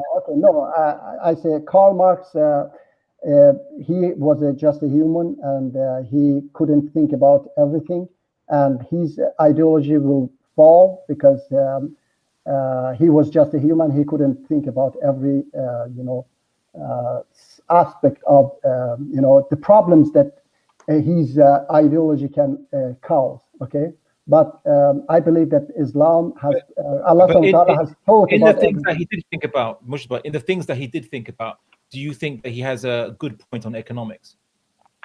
Yes, somehow he has a point that the source of all problems is inequality. Yeah, that this system... Okay, so then, Mujtaba, glad you admitted that, because I could cite, and I know Marxists don't like this, but I could cite the Soviet Union and China during the 50s, 40s, or 30s, 40s, and 50s. They used warfare to spread communism, because they believed that all humanity deserved equality, and in the name of liberating the proletariat, the working class, they were going to liberate them from their capitalist bourgeois overlords by force, and they caused massacres. And anyone who disagreed with their ideology, who just simply said that they're not going to adopt it, they're not going to embrace it, it's not that they're going to leave it, that they're just not going to embrace it at all in the first instance, were viewed to be enemies of the proletariat, enemies of the people, enemies of equality.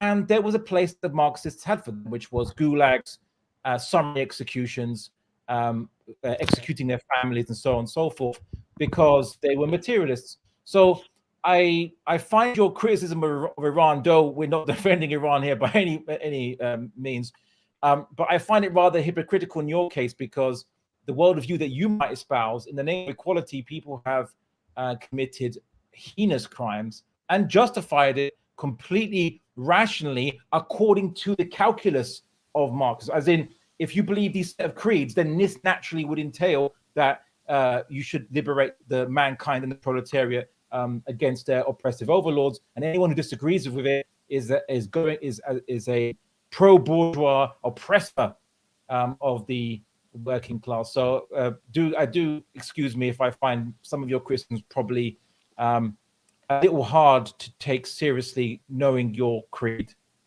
Okay, can I... Sorry, Mujtaba, Mujtaba, because Yes. I think we're slightly going off topic to the Yes, original exactly. stream. Yes, I know there's probably a history to this type of discussion, Yes. but I just want to say, Mujtaba, one thing is that I tend to agree with your initial point, which was that Khomeini, when in the 1980s, when he did issue a fatwa against Salman Rushdie, was probably doing it for more domestic consumption, and he was trying to present himself as some sort of world leader for Muslims, as opposed to being really sincere about it. So maybe we can acknowledge that. It's just that I'm going to have to move you on, just simply because Ehsan has come, and inshallah maybe we'll have another stream specifically dedicated to Marxism, where we can discuss that. I love to do that. First of all, I wouldn't call into Marxism, a da'wah. So I would say to Brother Mujtaba that please, you need to perfect your da'wah and Islam, and remove these Western influences. Okay, Mujtaba, Jazakallah khair. Let me say last words, okay? Just please, go on quickly. Yeah, just last word, please. Very quickly. If I believe in equality, don't attach me to those crazy Marxists, okay? So that's very, very wrong of you. And inshallah, next time, if you would like, we can talk. Because once I talk to you, after a few questions about Shaitan, unfortunately, you removed me because you were not able to tell me who Shaitan is, brother. Okay? So I would love to talk to you about Shaitan. Okay. Yeah, it's going to Shaitan is not the bourgeoisie. Abdullah. Yeah, okay. Abdullah, thank you very much. Thank you, my brother. We'll move on to our next guest, which I think is Ehsan. I just want to check something first, though. So, do you know he calls himself Perfect Dawah when you made that comment? Yeah, I think Abdullah knows that. Yes, I do. I do know that, which is why I think he's perfect his dawah. Ideally on the creed of Islam. I didn't know if that was just a crazy coincidence, or if let's bring on Ehsan. Dr. Wahid's never met Ehsan yet. Yeah. So Ehsan, for those people who don't know, is he isn't a Muslim. I think he left Islam a while ago. He comes on a lot of these streams, not just our streams, but Hamza's Den, to argue his particular non-Muslim, non-Islamic point. So Ehsan, how you doing? You okay? Yeah. Yeah, I'm good, thanks. Thanks for having me on. Not really an expert on this type of free speech bit, but hopefully I can make a few points. Firstly, I think when you talk about free speech and what you can say, I think something you just need to point out is that that's important to me is the factual accuracy of a statement whereby the factual accuracy is more important than whether somebody's offended by it. So, you may dislike some things that people would say about the Prophet Muhammad, even though they could be factual statements. So, say somebody could say, if you could say something about Hitler, and by saying that, you'd upset some Nazis. But if it's factually accurate, then a statement should be allowed. Hassan, just on that point, Ken Livingstone, somebody mentioned it in the chat as well. Ken Livingstone, he was the London mayor, yeah? Not personally. So, not personally, okay. No, not personally. So, he made a factual statement how Hitler and the Jews had some sort of initial agreement about creating a Zionist homeland. Yeah. And because he made that... The Zionists, not the Jews. Sorry, the Zionists, yeah, the Zionists, it's a very specific thing that he said, yeah? Yeah. So no, there's a lot of... he basically got lambasted. Did he have to resign for that, Abdul Wahid? He was kicked out of the Labour Party. But yeah, he was kicked out. Yeah. There's a lot of whataboutery here, and I'm not saying that it's not whataboutery. It's not about that. It's the issue is this. What we're discussing. What the point of this stream is saying that look, this argument that is leveled consistently against Muslims after they are gratuitously insulted, one after another. Is always the case that you have to shut up and put up because you should expect to be insulted. And if you get upset by it, if you demonstrate about it, then you've got the problem, not the other person. And what we're saying is actually, we can give so many different examples where people are being banned, cancelled, and imprisoned, even killed for certain words that they said, and yet there is no debate. There's no debate about that. And so, what you maybe from your perspective, Hassan, what you probably need to look at is why the focus only upon mainly Muslims in this topic area. Why is there a lack of focus with regards to, for example, the cancel culture that exists now within the West? Yeah. I mean, I was not condoning any of those. I'm not trying to single out any particular group for being oversensitive, because that's something that we see across the board. Especially, there are certain communities who want anybody who questions them to be cancelled. So, I'm against all of that. But I'm just saying that when you look at when you have a factual element, so when somebody commits libel or slander and they get taken to court, the first thing they do is they look at whether it's a factual statement. So when you look at Alex Jones or someone else, when they're taken to court, when they say something, it's the fact that they've been proven wrong. That's the court decides and then awards damages. Now, if you say something offensive but it's accurate, then you don't get fined for that. Yes. So that's different. So you're saying this as if we haven't already made it quite clear. Yeah, I know you have. I'm just making my point. Yeah, so we've made a distinction between genuine critique and just all-out mockery. So, for example, if someone is to say, the Prophet Muhammad ﷺ had 9 wives, and a Muslim gets offended by that, we as Muslims would simply say, no, that is not an uncontroversial fact about Islam. And we would be the first to point out to people who are acting irrationally in this case and being offended, quote unquote, and trying to get in the way of that. And we would say, no, this isn't a valid reason to be offended. The person has simply stated something factual. But there is a distinction between that and someone who's saying, all you Muslims are this, your prophets are that, blah, blah, blah, blah. And there's no intention here to engage in a discussion. There's no intention here to just quote unquote state facts. It's the intention is specifically to push buttons. And I think it is relatively easy to notice that. And I think, I don't know if you saw that documentary, What is a Woman? Yeah, I've watched it. Yeah. So there's a bit where he's just sat down, he's just asking questions. And the questions themselves are reasonable questions. Yeah. And the people that are responding to that are taking the opportunity to avoid answering them by getting offended. Now, that is a dishonest engagement in that case, because the person is using this as a shield. Yeah, I agree with you there, yeah. and so if we were to find Muslims doing that, where someone's asking certain questions, and they're just jumping on the getting offended thing, despite the fact that it appears to be a sincere case of engaging in a dialogue, then that's not the same thing as open market. But we made that quite clear a number of times. So, Ehsan, do you think that? Do you think? So, Abdul Wahid, go on. Sorry, I've not met you before, Ehsan, but you know the point Sharif made about Ken Livingstone and the Hitler using Zionists to promote his expulsion of Jews from Germany is a historical point.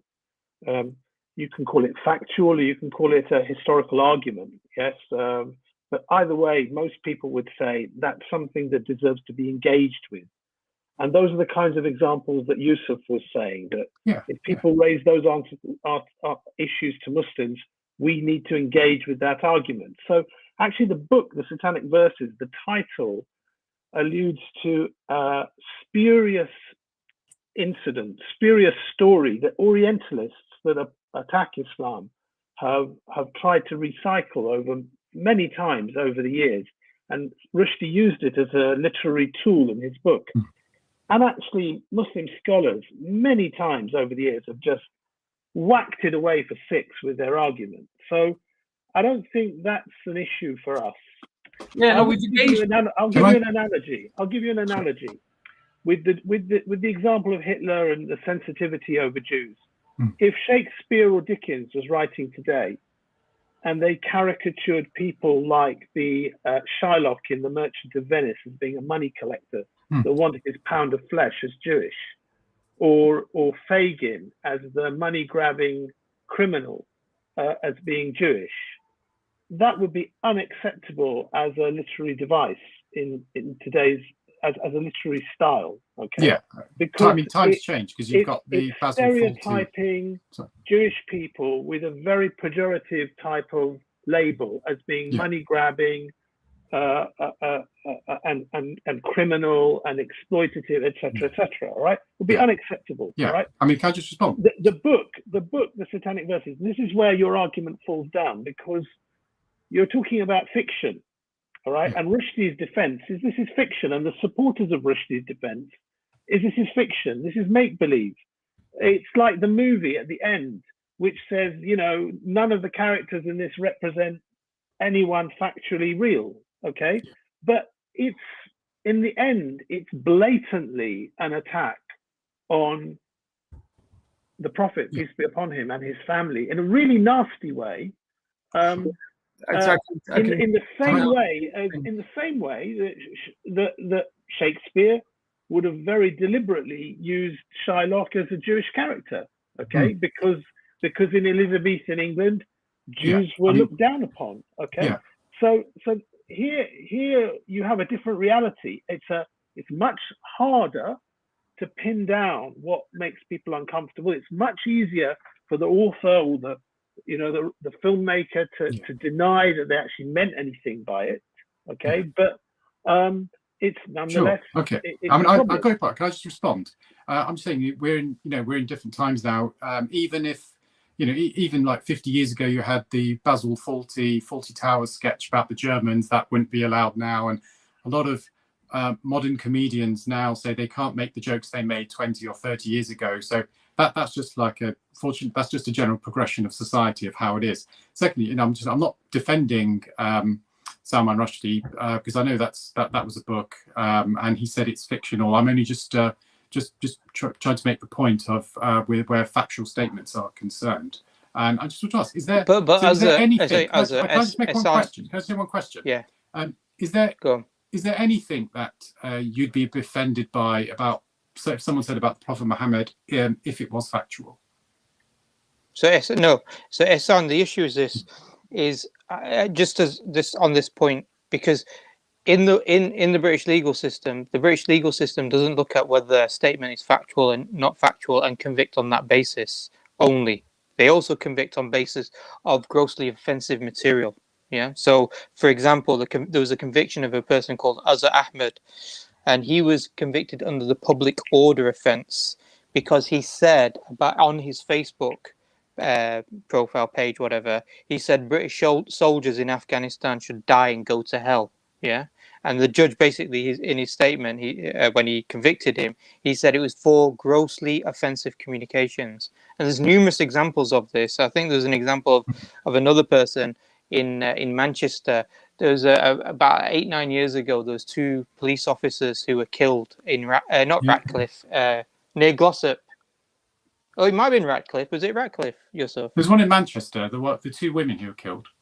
Yeah, 2 women police officers. Yeah. And a person called Barry Through, he had a shirt which was derogatory towards the police in the aftermath of that, and basically insulting, basically mocking those 2 police officers who were killed. And he was convicted, and I think he got 8 months in jail for it. And again, the judge basically said that it was because it contradicted, it was because of the grossly offensive nature of the statement and the timing of the statement. So it's got nothing. So what I'm trying to say is these examples demonstrate. Yeah. So these examples are not to do with it's a non-factual statement and it's slanderous against X, Y, Z. These are statements are perceived as contradicting what the values and the norms of the society are, and are perceived as grossly offensive, and therefore are convicted under the Public Order Act in the UK. So it's not just it's an infactual statement and therefore it's slanderous. Yeah, but there's also, I agree with you a lot there, but there's also like a public interest element to a lot of these, where sometimes a comment could be, even if it is offensive, if there's a factual truth that could be a benefit to society, then that would counteract that. It might counteract it if there's a legitimate argument to say, okay, the reason why I'm saying this is because there's a benefit to society. But I just want to give you another example. There was a person, another one who, and I want to read out the statement of the chairman of the bench. Yeah, there's a person called Matthew Woods, and he was sentenced to 12 weeks in prison because he engaged in a sick joke related to a girl who was 5 years old and recently went missing, April Jones. And was believed to have been murdered. And the chairman of the bench, Bill Hudson, stated, the reason for the sentence is the seriousness of the offence, the public outrage that has been caused, and we felt there was no other sentence this court could pass which conveys to you the abhorrence that many in society feel this crime should receive. So he made a joke, a sick joke, about a 5-year-old girl who went missing, was believed to be murdered, and he was put in prison for 3 months. And the reason, the reason of the chairman of the bench in the sentencing was to say because of how the abhorrence that many in society feel, regardless of the sick joke. Anyway, that's not really free speech, though. That's not really free speech. So 1 second. Of course, it's not free speech. That's what I'm saying. I'm agreeing with you. It's not free discussion, isn't it? Is this working? Yeah, sorry. Is my mic working or? Yeah. I can hear you. Sorry, Abdullah, go ahead. It's just switched off. There was a pensioner called Harry Hammond who was a Christian, and he put out a sign in Bournemouth. He was preaching in Bournemouth. He put out some signs saying, "Stop immorality, stop homosexuality, and stop lesbianism, and Jesus is Lord." So he was convicted under a public order, Section 5 of the Public Order Act in Law of England and Wales. This is convicted, sentenced to a fine in this particular case, not jail time. But my point is this: you mentioned something. You said the general progression of society or the public interest. But those are two separate things. I know, but the issue is this: that these statements are not statements of fact per se, but most statements that, or if not all statements that cause offense or insult, are actually moral statements. You are saying something is bad, something is wrong, something is detestable, something is good, what have you. So someone praising the Holocaust would be making a positive statement about something that was bad, right? And of course, as we would view it, someone attacking the Prophet Muhammad in his honor would be making a bad statement about someone who was great, righteous, and noble. So in this sense, that's debatable according to some, but yeah. Well, as I said, but moral statements obviously are not empirically verifiable in of themselves. Right? No moral statement is empirically verifiable. That's why it's morality, it's ethics is a different branch of studying human knowledge than science is. So exactly. My my point is so this: you that say somebody is great, you know, that becomes your subjective opinion. that's fine. But my point is this: that if someone makes a gratuitous insult, which is in essence a type of moral statement, but it's a type of moral statement that is aimed at denigrating and insulting, not just making moral arguments, right? It's aimed at denigrating. And if you say that the measure of good and bad of moral statements is simply whatever society thinks it is at any point in time, that's a very mercurial, very capricious, and very unfounded basis to judge good and bad on, and to judge whether people should be punished for. This is whatever the majority of society thinks is good about any point in time. Well, I don't want to be cliche about this, but we can point to 20th century popular opinions about certain minorities, or I could point to 21st century opinions about us as a minority, and you see where there are majorities of people who have very negative thoughts about those minorities, and according to what's implied, maybe not what you don't believe, but there's an implication there that if the majority makes right, and I simply can't respect that as someone who is committed to objective truth as a Muslim. No, I mean, so if I could just say a main point. Firstly, I don't believe there's some objective truth, but I don't think it's just. Sorry, I'm going to say farewell because I need to get to bed. And I don't want to wait a bit longer, so I'll just say bye now, and then. No problem. Jazakallah khair, Yusuf, inshallah. Does that mean I'm in charge, or is Riyad? You're now boss man. You're fully boss man, inshallah. Okay, I'll see what I can do. All right, assalamu alaikum. So yeah, Jazakallah khair. So go on, Hassan, you're going to say. Yeah. So what I was going to say, just follow up to what that Abdullah, what you said. There's a lot of useful information there. But what I'm saying is not just about majority. These things are extremely complex. There's there's rules against gratuitous insult where there's no benefit to people, that just causes offence without any public interest, and there's that, and that's got a counterplay against if there is any public interest, if there's and what's factual or not. So and also it's just trying to say it is a very difficult area, and you've got like ethics people who are working in this, and so really my point is, as I said at the beginning, when it comes to historical people, I think people should be allowed to say something factual if they can back it up, and also even current things, because you can. So for example, let's say you've got let's say you got a historian, like he studies the Holocaust. He says it was from his perspective, because we know if anyone who studies history generally knows there's a high degree of subjectivity within it. They're trying to recreate something that doesn't exist. And he says, well, it was impossible for 6 million Jews to be killed, that it was far lower number. And he makes that statement in Austria, or he makes that statement in Germany, or he makes that statement in France, and he's convicted. You'd say, what about that? Because it's a historical event. If he's saying it as a historical statement, he should be provided. He should provide his sources. That should be open. And the best way to he does that. The best way to counter that would be to get them to show their sources and get other historians to show theirs, and then that's how you defeat the argument. I don't think sending that person to prison.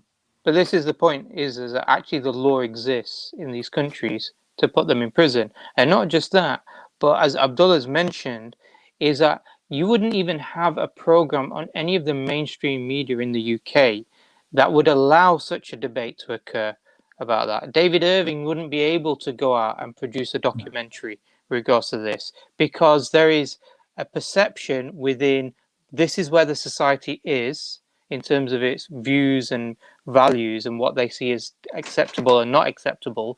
And therefore, if it goes outside of that, it's considered unacceptable and therefore offensive, and the person will be banned, he'll be restricted from society, etc., etc. And in certain places, he may be convicted. And if somebody goes up and punches that person, by the way, like David Irving, a Jewish person who says, you offended me because my grandparents died in the Holocaust, people probably wouldn't bat an eyelid in the violence that would have taken place against him either. Some wouldn't, though. And also, I'm just saying, when you talk about TV programs, I mean, they've got commercial concerns as well. So they've got sponsors to keep happy, so they don't want controversial things. That's just to put that in the mix as well. So I think we can sort of come to a common agreement, which is that free speech doesn't exist.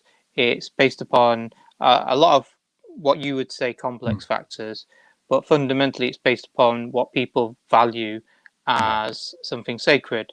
And for the West, they have their values that they believe which are sacred, which they don't want to see criticized and condemned.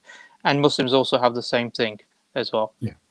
I would also add that free speech doesn't exist even according to the Enlightenment founding fathers' argument, like John Locke, who simply said that the freedom is just basically being under a state system where you're not subject to the unknowable and mercurial whims of the dictator or the leader, what have you. So if in English law and in America and so on, obscenity is very vague, and it's relied upon by what the current society at any point in time thinks is obscene, and likewise in the UK, offense is judged by whatever society deems it to be the case, which can vary depending on which community you're in. That you could say something thinking, well, I'm free to say. Azhar Ahmed, sees Facebook posts where people say that, condemning the prophets of Islam to hell by, and so on and so forth. And he said, well, I could then, well, at the very least, I could say British soldiers should go to hell if that's allowable in this country, because people say things against Muslims, against our prophets, and in the same vein. So, and then he gets prosecuted, but other people don't. So what this means is that we have an inconsistent system of punishment based on who are you, and whether society doesn't like you in a particular minority. And this is a very definition of actually being not free, because you don't know what the rules are. Yeah, no, I agree. There is an inconsistency. I mean, imagine if you're in a Muslim majority country, there are things that would be allowed to, people could say about other religions that wouldn't be allowed to be said against Islam. So, well, the thing is, obviously, Hassan, one of the things that as Muslims we hold on to is this idea that we shouldn't insult other people's gods in a gratuitous way. We're allowed to engage in debate and dialogue and discussion, just like they're allowed to debate against our belief system. But the idea of being gratuitous in insults, this is mentioned in Surah chapter number 6, verse 108, where Allah subhanahu wa ta'ala mentions in the translation, he says, and do not insult those who invoke other than Allah, lest they insult Allah in enmity without knowledge. So this idea of this environment of insults creates this tit-for-tat culture. Is not an environment which is productive to debate and seek out the truth. Yeah, so it's not, but there is that disbalance. Yeah, there may be a disbalance. Well, I don't know whether, I think every society is going to have values that they're going to preserve. Yeah, but I think the difference is that what you have within an Islamic society when it was applied is you had an environment in which you had debates and discussions taking place against atheists. With Muslims, you had people like John the Baptist, who was writing books criticizing the fact that Muslims have got it wrong about the preservation of the Bible and critiquing that. So, you had this vibrant engagement between Muslims and non-Muslims within the society. You don't have that same level within Western society. Yes, we may have things like Facebook, but there's certain things that we can't talk about, or it's very difficult to talk about, or you're likely, if you get too popular when you talk about it, you're going to get removed from the platforms. So it becomes very difficult in this society to have honest, open engagements and debates and discussions in the pursuit of truth. But Hassan, Jazak, thank you very much. Thank you for having me on again.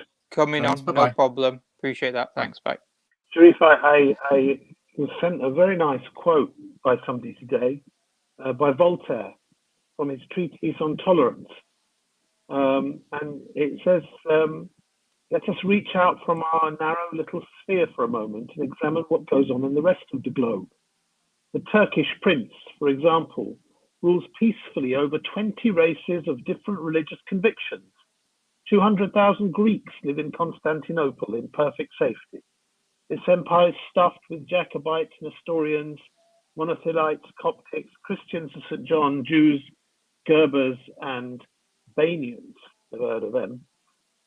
The annals of Turkey bear no record of a revolt raised by any of these religious communities. Go to India, Persia, or Tartary, and you will find the same evidence of tolerance and mutual respect. I don't know what the date of that is, but it's referenced as Voltaire's Treatise on Tolerance, Cambridge University Press 2000, page 20 to 21. And this is not by accident. It's by the design of Allah subhanahu wa ta'ala and His Messenger in the Ahkam Sharia that they gave, the rules from Islam. So this ayah that you quoted, all the ayat of Quran that talk about backbiting, not slandering, all the hadith that talk about these matters, all the hadith that talk about dealing justly with the Ahlul Dhimma, which means the non-Muslim citizens in the Islamic State, who might even be the majority or they could be the minority, Allah knows. But the point being that actually, when you look at what works in terms of societal harmony, there is a problem in the West at the moment. I mean, even when you look at political expression, America, Britain, Europe, never been so polarized in my life. I mean, literally, political opponents hate each other. So I think, you know, when people big up free speech, they look at it all from the individualistic perspective about what an individual should be allowed to do and what could harm another individual. They don't look at it from the societal. And Islam looks at things from the societal. The Prophet ﷺ said in one hadith, narrated in Bukhari, in the translation, in the meaning, and the gist of it, just for time, that a community is like a boat with an upper deck and a lower deck. If people on the lower deck try to get their water by drilling a hole in the bottom of the boat, wouldn't the people on the upper deck try and stop them? Meaning the actions of individuals can sink the whole ship. And so it is with a society. And we could look at that in many ways. We're talking about speech. We could look at that on sexual behavior, look at that on financial behavior, on all kinds of things. But actually, we're talking about speech. And yeah, if everyone goes around saying what they want, well, that's incontinence of speech, basically. Yeah, it's not controlling yourself and saying what's right and wrong.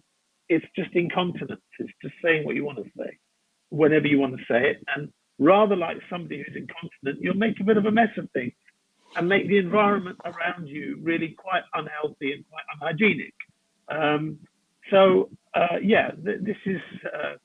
This is, I think, a stark contrast to the approach that we've discussed predominantly today. No, I agree, and I think what it is that a lot of people in the West, even many non-Muslims, sort of recognize that there's growing distrust, there's social, there's a lack of social cohesion, there's a lack of respect, there seems to be a problem, there's polarization of views, there's this massive problem of do you trust people in authority, all these types of things. And I think a lot of this is down to the fact that certain values are creating this type of environment within society, which is not really conducive to how human beings should live. We've got Friendly Muslim. Assalamu alaikum wa rahmatullah. Wa alaikum assalam wa rahmatullahi wa barakatuh. Sorry, brothers, I'm a little bit nervous. I don't normally get nervous, but I'm a bit nervous with such esteemed panelists here.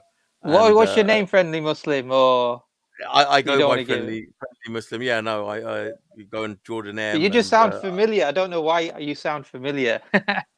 Yeah, no, I normally I'm on Jordan M. When he has his open panels, I normally speak That's there, good. and EA Dower, and I speak on there also quite often.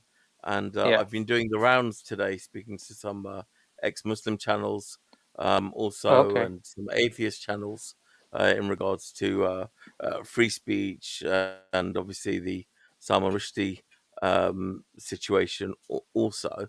And it brought about some interesting topics regarding free speech, and also as Muslims, do we need to speak out and condemn these situations whenever they happen? An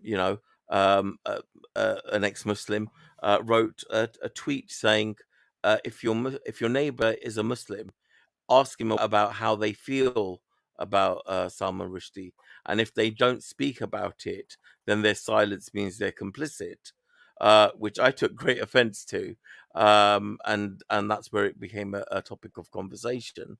Now, obviously, my position is I said that the Muslim councils, both here in the UK and abroad, have condemned the attack.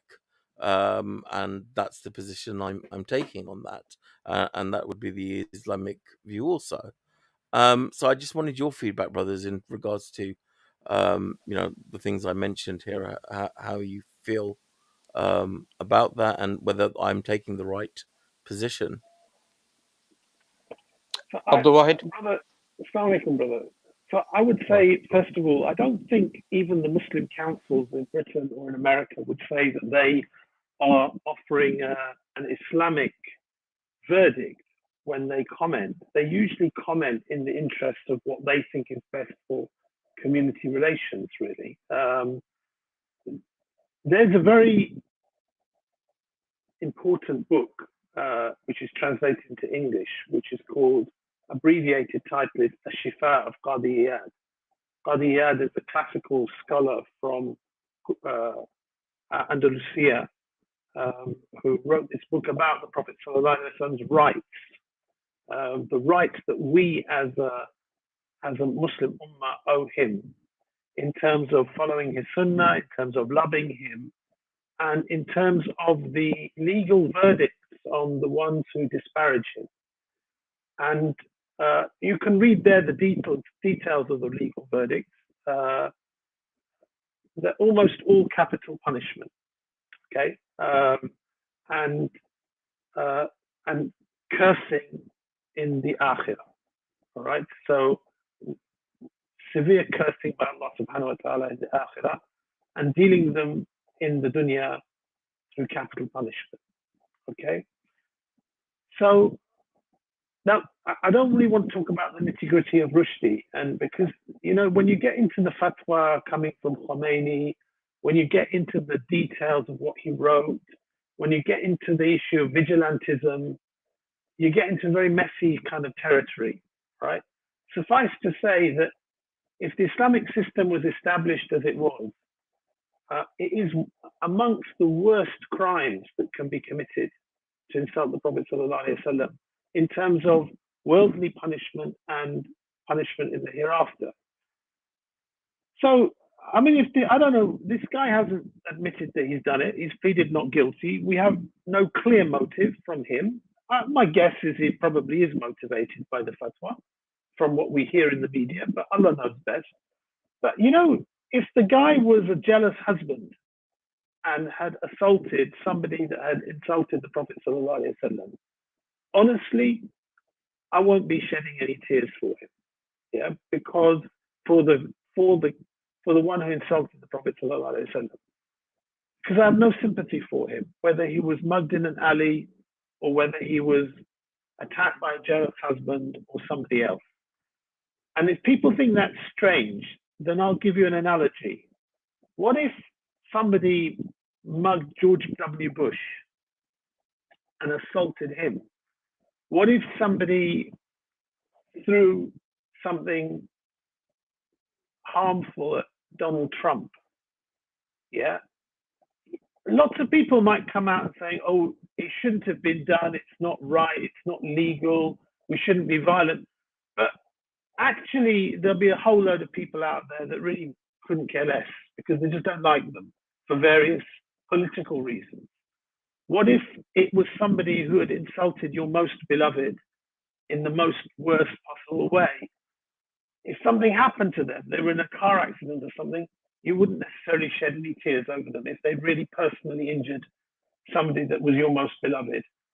So I don't think really we need to get bogged down into saying, well, it's, my sympathies go out to him and stuff like this, and it's terrible, and we condemn this action and stuff like this. Frankly, I don't condemn the actions that happen to a lot of good people or normal people out there who've done me no harm or no injury. Why I need to get into this about somebody that really has insulted my prophet, I don't see why. And I think, and that's the way I put it, to be frank with you. That's the way I did put it. I've had non-Muslims who call themselves friends who don't like that, don't agree with me. So be it. Yeah. so be it. I can't. I'm much better that they hear the truth from my mouth than they hear, that I just hide something. I hope that's a fair answer, basically.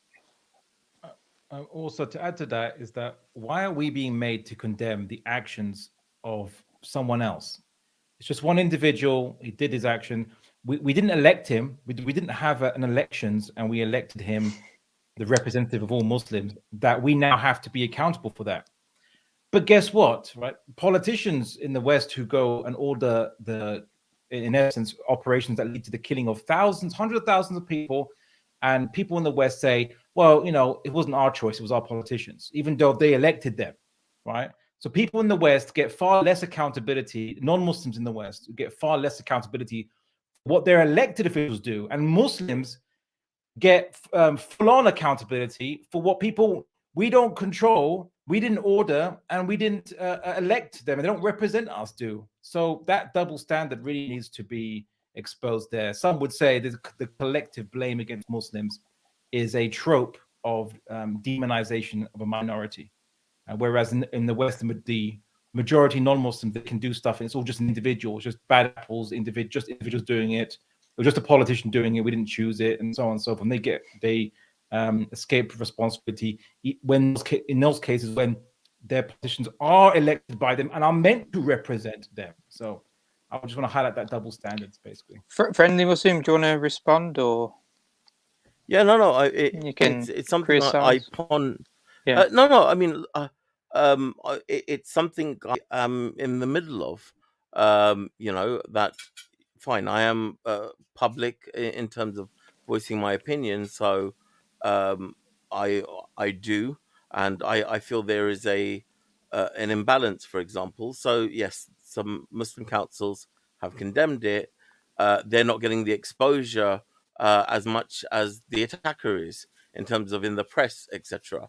It's a 10-3 scenario where these stories are but brother, do you not think whenever these attacks take place, whether it's supposed, whether it's terrorist attacks in the UK, the term terrorism is a highly politicized term, but whether that's or in any part of the world, or whether it is these types of attacks or whatever it is, you hear a chorus of Muslim groups, organizations, imams constantly being told that they have to condemn it, and they constantly do condemn it.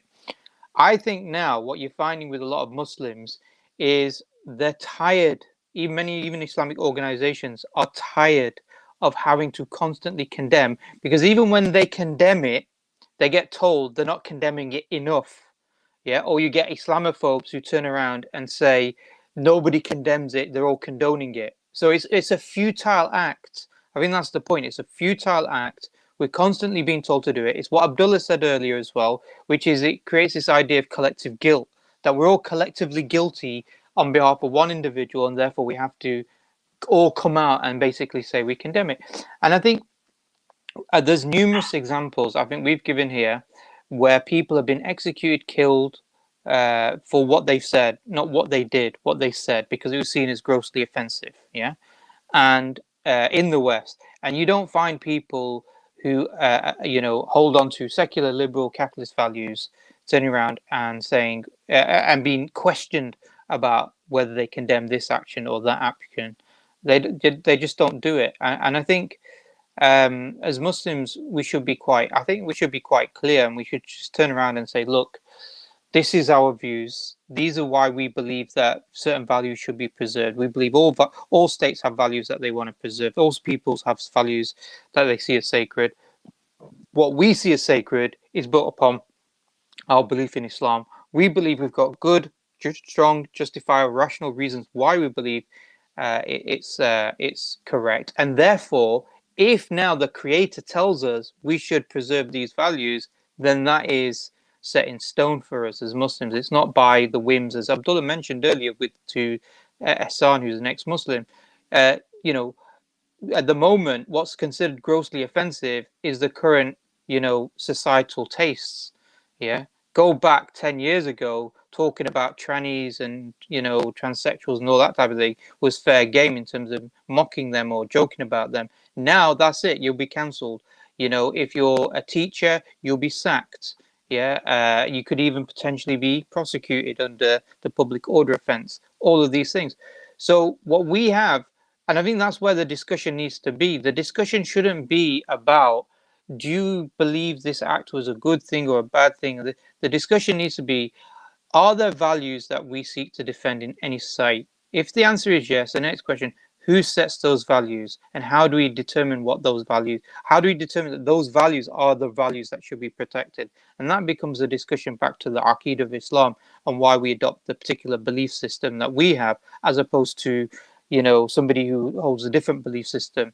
Yeah. You know, the irony is that a lot of these, some of these people who criticize like Muslims on these types of issues about, you know, holding the honor of the Prophet sallallahu alaihi wasallam, are people who hold to different religious beliefs, Christians, and you think, you know, they would understand and appreciate how there's certain values that should be sanctified in terms of religious values, but they don't do that because ultimately they hold on to secular values, and those are the issues that we need to question. So I think that's how I would approach this type of discussion, as opposed to having to defend ourselves against the accusations that you're all secretly happy and, you know, rubbing your hands. And I think, as Abdul Wahid made a very nice point, if somebody really insulted me and really did something really bad and some misfortune happened to him, I wouldn't care. Yeah. So I think maybe that's a way of looking at it. Yeah. I take that on board, because actually part of that was underneath the post. People are saying, well, you don't really mean it. You know, it's taqiyya.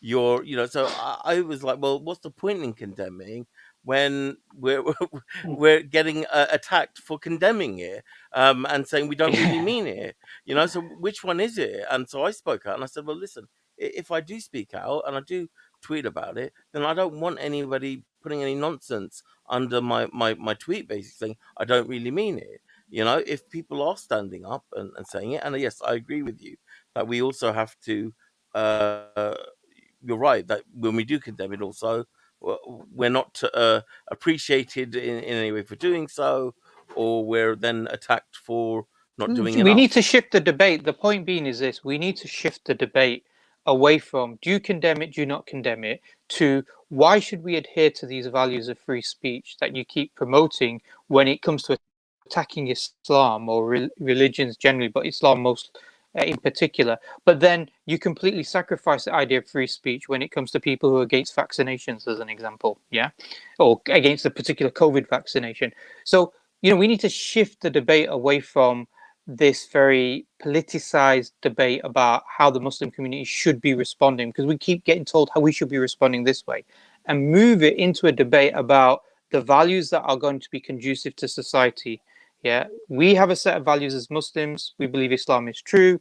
We believe we can rationally justify it. But not only that, but the values that Islam produces within society are conducive for all human beings, whether they're Muslim or non-Muslim as well. So that, I think, is where we need to engage the debate and the discussion, shift the frame of reference. So if this ex-Muslim guy is going around saying, you know, speak to your Muslim neighbor and ask him what do they think, then you should turn around and say, why would you do that?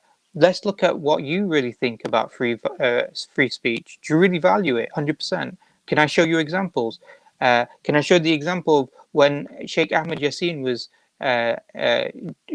executed extrajudicially based upon what he was saying?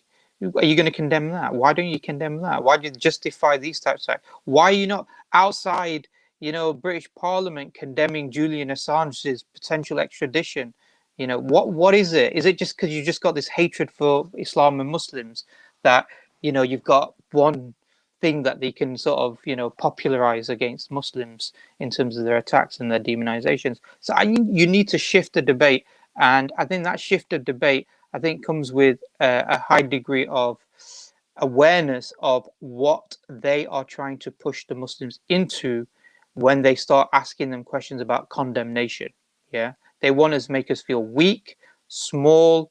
We've got something to apologize. We're collectively guilty. You know, that their value system is the benchmark that everything should be judged by, and therefore, you know, that's what they're trying to do when they ask this question. And we want to change that discussion, at least amongst our own social circles, as best as possible. I mean, so I is think, that more education? Sorry. Yeah, it is more education, bro. But I think, when Sharif's just changing the debate, I think that's right. But I also think, I mean, one thing people hate is when politicians don't give a straight answer. And I don't want to be like that. I don't think we should be like that. So I think, honestly, before you change the debate, say something like, look, if the guy who knifed Rushdie is beaten up in prison, do you think there'll be many people that will be sympathizing with him? Right? Get real. Like, if you don't like someone for some reason, you're not going to sympathize when some harm comes to them. Now let's talk about the real issue, which is why you guys judge everything according to your standard. Why you think that somehow somebody that insults the Prophet of Islam deserves a level of protection that you don't give to somebody that is anti-Semitic or anti-black, or somebody who attacks the nation state. Even in most of these countries, the highest level of loyalty you're expected to show is to your own nation state, which is why somebody like Edward Snowden's in trouble. You don't have freedom of loyalty to whichever nation state you like. You can't just transfer your freedom of political allegiance to different countries. You're called a traitor if you do, right? As Muslims, the Prophet ﷺ is the highest thing for us after Allah subhanahu wa ta'ala. It's so central to our deen. Don't be surprised if the level of emotion we invest in that is that high, because that's the reality, right?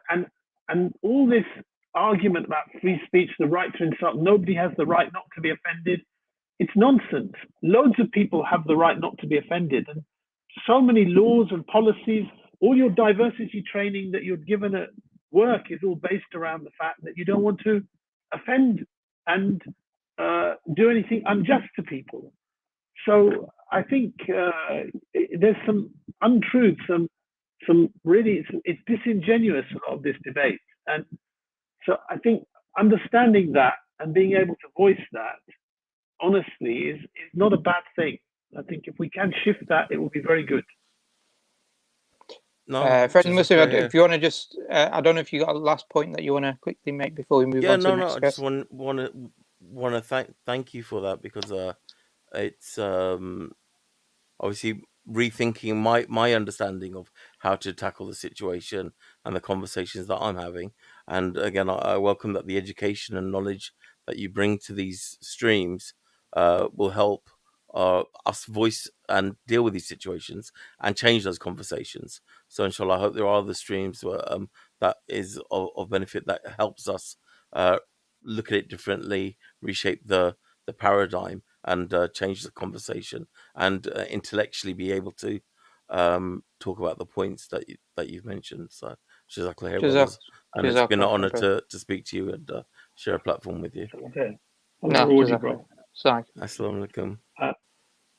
Sharif, would it be inappropriate if I made my excuses soon, or I don't know how long? We've only got 2 more guests, Abdul Wahid. Okay, I'll stay. There's 2 more guests. We'll try and make it quick as well. Just before we go to our next guest, Arsalan, I just want to read out this super chat I think somebody sent us from Gandaria 007. Who are the ones who hold the standards of free speech? There is truly no free speech. Our values and our reverence for our Prophet sallallahu alaihi wasallam is the reason why hate speech about him elicits a severe reaction, but only the ignorant act upon it, unfortunately. Yeah. So yes, brother, mashallah, jazakallah for the comment. So Arsalan, assalamu alaikum. If you want to raise your point, question, comment. Assalamu alaikum, everybody. Can you guys hear me? Yeah, we can hear you. Alhamdulillah. Yeah. Sorry. Thank you so much for having me. I just wanted to say that Dr. Abdullah, I'm a big fan. I'm a big fan of your debates. My favorite one is the one that you did with Cosmic Skeptic on atheism. So just wanted to say thank you for that one. So I just wanted to raise a point for the stabbing that one happened with Salman Rushdie. I've seen so many. I actually live in Canada. I'm actually from Pakistan, but I live in Canada. And I've seen so many news channels like CNN, ABC, all these mainstream news channels that are really broadcasting this and making it some sort of like like an attack on free speech, or like it's like the worst, absolute worst thing that has happened to people in a while, right? So I just wanted to say, like, what are your thoughts on that? And I just want to also make some points as well.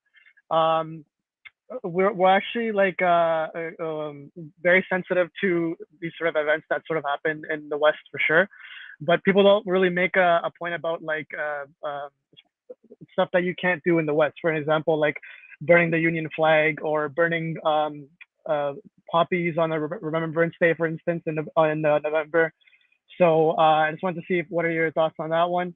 And we're also, I just want to say that we're also told to condemn everything and everything all the time. And I think it just gets sort of exhausting having to always be the first ones there and condemning anything that happens to sort of the public figures like Salman Rushdie. Even though his work, I do not agree with it, but the thing is, he published that knowing very well that there will be a community that will get offended by this. So is it sort of like a big ask to say that it is possible that people will get a negative reaction to it in a way that it sort of promotes like sort of some sort of violent reaction or some sort of hateful reaction. So I just wanted to see if, what are your opinions on that? Oh, okay. So you're asking us concerning when people say that they make this a defense of free speech matter. They say that the stabbing of Salman Rushdie is a free speech matter. Well, then they'd have to say everything is a free speech matter, because there are consequences for people's speech every single day in their lives. So, and people lose jobs because of their so-called free speech. People get attacked on the street because they get into an argument and they insult someone, and then they get brutalized or even killed over an argument because of their free speech. But you don't see them being made martyrs of free speech.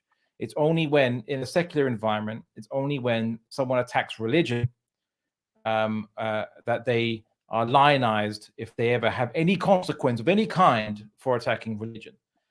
There are people who might even face violent backlash. They just face social backlash, and some ex-Muslims, former Christians, former whoever, because we criticize this religion used to be part of, we were ostracized by our community, and it was, oh, poor people, look at them, they're champions of free speech. It's like, well, look, we have to be forced to be friends after you attack our belief and you've left it. I mean, why must we be forced to be chummy with you afterwards? They're like, no, we're not going to interfere with you, but like at least give us perhaps the respect to be able to choose our friendship circle if you're going to attack on our core beliefs. So all speech has consequences. And if someone is truly arguing for a consequenceless right to speak, then they should go to a desert island and live by themselves. That's the only time your speech will not have consequences. By the way, if the desert island has predators, maybe you speaking will be listened to by a predator, and that will know where your position is, and it will kill you. So even in the wild, you don't have free speech per se. You have to be quiet if there's a predator around. So that's the thing, is that you can't live without consequences. No human being can, whether it's losing your job, social ostracism. Certainly try criticizing, for example, transgender campaigns, or even voice an opinion about corporations seemingly having to support like gay pride parades and Pride Month or Pride Week or whatever it was. Just simply say, like, why are corporations doing this? Why do they see the need to do this? Just simply raise that and see how far you get in your job, or if you raise that to your fellow co-workers, or see how far you get generally in society if you're a known individual. And so so that's the thing. There's always consequences, and if they try to argue that there should be no consequences, then they're outside reality. And of course, what they really want is no consequences at all, social, moral, or what have you, for criticizing religion particularly. But they're totally happy with consequences for depending on which country they're from and what they are, criticizing the state they're living in, or the nation, the president, their reputation and themselves. They'll sue you in court. They'll threaten to sue you in court. And of course, telling people to lose their jobs, being cancelled, right? They're totally happy to call for consequences then. And those very same individuals will, if you look on their Twitter timelines or their Facebook timelines or their Instagram, whatever, you'll see them at one point calling for people to be cancelled or lose their job or be fired, at the very minimum, anyway. Jazakallah. I'm going to get back to you. Don't worry. Just really quickly, Hassan bin Labsir, Jazakallah khair for the super chat. Abdul Wahid, do you want to just quickly respond to some of the other points that the brother mentioned, Arsalan mentioned? Yes, I will. And first of all, brother, Jazakallah khair, I wonder if you've made a mistake about me. I don't recall ever being on a debate with somebody called Cosmic. Abdullah did. I think he's getting, Abdullah. Well, I'm a big fan of Abdullah as well. So if you've mistaken me for Abdullah, then alhamdulillah, that's honor for me. MashaAllah. Yeah. I plagiarize enough of his slogans. And Arsalan, me and Abdullah, we recognize Abdul Wahid as like the OG, isn't that right, Abdullah? The original. Oh yeah, he was doing all this before it was fashionable. So yeah. Alhamdulillah. There was a point that the brother you made in the end I was going to address. I've forgotten what it was now. Got a mental. Poppies and the Union flag. Oh yeah. You're 100% right. These are sacred, and some countries have. I believe in the United States, if it's not an offence now, until recently it was an offence to denigrate the flag. I mean, you couldn't even wear Stars and Stripes underpants. It would be considered offensive. Yeah. In Canada, if you see a Canadian flag on the ground, you're actually told to burn it. So yeah. Yeah. So this it shows you that actually, the nation state is sanctified above everything else. In Britain, it's not an legal offence per se, unless you committed a public order act to burn a flag or poppies, but it would be considered really grossly offensive to most of the people in the society. So it's kind of more controlled through public opinion. But yeah, I just want to very good examples of the double standard that we see. And Islam, we have our own set of priorities, and our Prophet is our priority. Yeah, sorry for interrupting you, but I just wanted to make one more analogy about Hitler's Mein Kampf and what Salman Rushdie basically published. Both are obviously wrong, and both should be condemned. But over here, we're given more attention to this sort of scenario. Like Mein Kampf in its own right should be banned, and I believe it should not be endorsed. So, with this sort of situation that's going on, people are endorsing it instead of condemning it, or at least preventing it from being, accepted in society. Like, just like we can't read a copy of Mein Kampf. At least I don't think so in Germany, let's say, right? So that sort of analogy between hateful work we should draw the line on that. Yeah. Jazakallah khair, Arsalan. Appreciate you coming on and supporting the stream with your comments, questions. So Jazakallah khair. We're going to bring on I think this brother or this person's going to be sorry about that. This person's going to be the last person on the stream, which Abdul Wahid will probably be very happy. By the way, Arsalan, if I just kicked you, apologies. Yeah, I didn't mean to. I was just trying to take you down. Yeah, so but so RT, if you want to make your comment. Be respectful as possible if you can. Yeah, I'm a Christian, and it's kind of weird to listen to you guys because in every cartoon, in every film in Hollywood, Jesus is made fun of for the last 50 years. We don't cry about that. It's weird to see so many Muslims crying online, and so.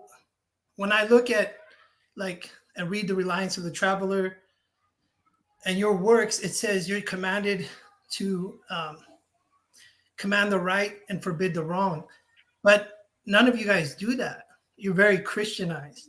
So the guy who stabbed Rushdie, he's a true Muslim. That's how we see it.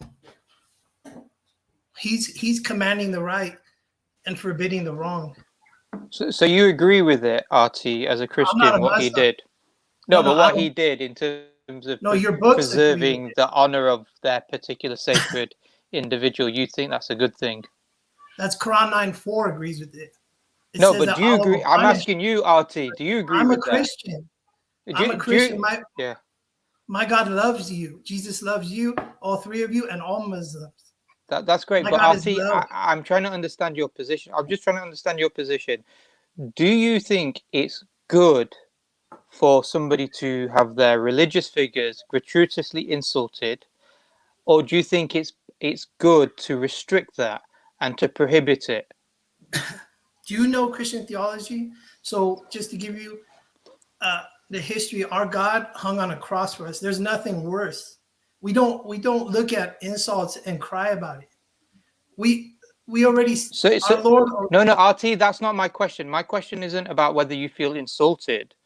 My question is whether you think it's a good thing that people should be allowed to insult Jesus, God, that this is a fantastic value that should be promoted within society, or do you think it should be the case that these things should be prohibited?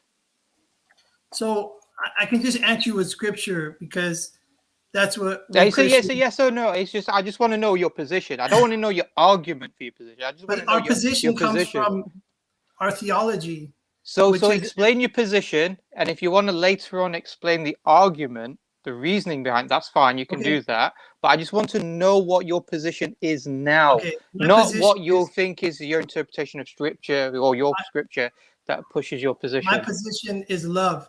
Matthew 5:44. Jesus taught us to love our enemies. It's the truth. That's why we don't see any Christians killing people. Listen, Hollywood is run by Jewish people. Jewish people hate Christians. Okay, right. You have to watch these films. They all make fun of Jesus. Like literally every single one of them.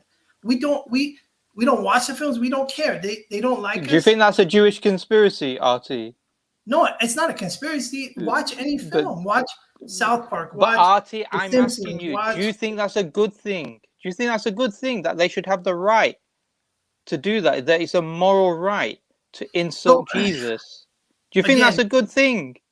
The reason why, RT, honestly, the reason why I think you're hesitant in answering this question is because I don't think you think it's a good thing. I think you think actually it should be the case that it should be restricted. But I think the reason why you're hesitant also to make that point is because you're using a secular standard.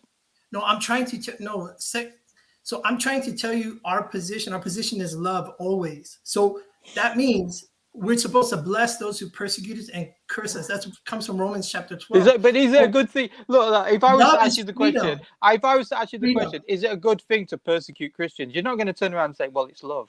You're going to say, no, it's not a good thing to persecute Christians. That's what you're going to say. I would hope you say that. No. I would hope you say that it's not a good thing to persecute Christians. Nothing can separate us from the love of God. That's it. That's from Romans 8. God's love in us is so strong. You can behead us. You can do whatever. It won't change our love for God and His love for us. So that's why you experience freedom in the West, because our God is love, and freedom only comes from love. Freedom is not an Islamic concept. Love is not within an interwoven network of Islam. It's not there. It's forbidding the wrong and commanding the right. That's all Islam is. It's not a personal relationship with Allah. It's law. If I may respond to you, sir, I believe you have a very, very weak understanding of Christianity as it's historically been understood from the scriptures and justified from the scriptures. You, sir, are a liberal Christian. You have been liberalized since the time of the Enlightenment anyway. Christianity has been bottomized, been removed from politics. Liberals are full of hatred, not love. But yet you share exactly their values of. No. In America, you call liberals. Liberals you call abort children. We would never abort a child. Who are quite left wing, but I'm speaking philosophically rather than just the political party known as the Democrats. You are a liberal. If you feel that someone who blasphemes the name of God or reviles God should not be stoned to death, as it says in the Bible in 1 Kings 21, Jesus stopped stoning. Then you are indeed a liberal Christian, because for centuries and centuries and centuries, the Catholic Church, who was the only faction of the Christians, or at least in the West anyway, I'm Orthodox. And Protestants believed, of various denominations, believed that anyone who blasphemes God should be put to death. Okay, if you like, I can read the Bible to you if you'd like, because you see that kind of individual, so I can read it to you. And it's before you do, Abdullah, I think Abdul Wahid wants to also respond. Sure. So it's really hard to know where to respond to somebody who says so many inaccurate things and really confusing things. Our God died on a cross 2,000 years ago. Our God is alive and never dies, and is always existent and always was and always will be. Our concept of God is utterly different. Because your God is physical. He has no spirit. No, excuse me, sir. I was speaking. I let you speak, and you're interrupting. Sorry. So our concept of God is utterly different. You worship something that is creation. We worship the Creator. The second thing is, one of the three things that you said, we don't care about the insults of Jesus in modern media, in popular media. This is something we see here with the Anglican Church in Britain, which has adopted effectively the liberal standard. And it's one reason why that church actually is losing people. And many people really have no confidence in Christianity around the world. Because if the most revered figure in Christianity is Jesus Christ, peace be upon him, and you're comfortable with the insult to Jesus Christ, peace be upon him, then that says more about you than it does about him as a prophet of Allah. And that's very sad, I think, for you. The third thing is, you have just done with the verses of the Quran what most ignorant people do, actually. They pick and choose verses from the translations of the Quran, which honestly, sir, I don't mean this as an insult, but really to the three of us hearing you, it's comical, it's laughable, the inappropriate and inaccurate way that you're caricaturing the verses of the Quran. And finally, when you say very flippant comments like Christians don't harm anyone, one wonders what history you've read, what current affairs you've watched. I heard you say just now you're an Orthodox Christian. Well, guess what? The Orthodox Christians of Russia, with the full endorsement of the patriarchs, are killing the Orthodox Christians of Ukraine, and vice versa. And with the full endorsement of the patriarchs of each church, of each Orthodox church. And that's never mind to say the kind of evangelical Christian fervor that went behind the last 20 years of the war on terror in the Muslim world, and the support for the oppression of the Palestinians, many of whom are also Christians. And that's nothing to say of the Crusades. That's nothing to say of the history of Christian Europe, which is full of bloodshed. So I think, sir, you know what? I think it's very hard for me to spend any more time when I have to go to work in the morning listening to these kind of really very shallow arguments. We know what our faith of Islam tells us about love. Quran 3:32. And really, me telling you what that is and you telling me what it isn't is really going to get us nowhere this evening. So I would say, there's an environmental crisis in the world. Energy is short. We're all using our internet, and this is not a really very good use of that. Jesus loves you. Thank you, Artie, for your so. coming on, and appreciate you coming on, share your views. But I think my advice to you would be just be clear about your position. That's it. We don't mind you coming on criticizing Islam and Muslims and this, that, and the other. But if I ask you a question about whether you think it's a morally good thing or not, don't just say Jesus is love or Christianity is love and that's it. That's not answering any of the questions. It doesn't help you in your position in regards to that. And I think the other problem, obviously, is that it doesn't help you in terms of the arguments you're trying to present to try and convince us or even the audience that are looking at. And I think, Brother Abdullah and Abdul Wahid have made, mashallah, good responses to that.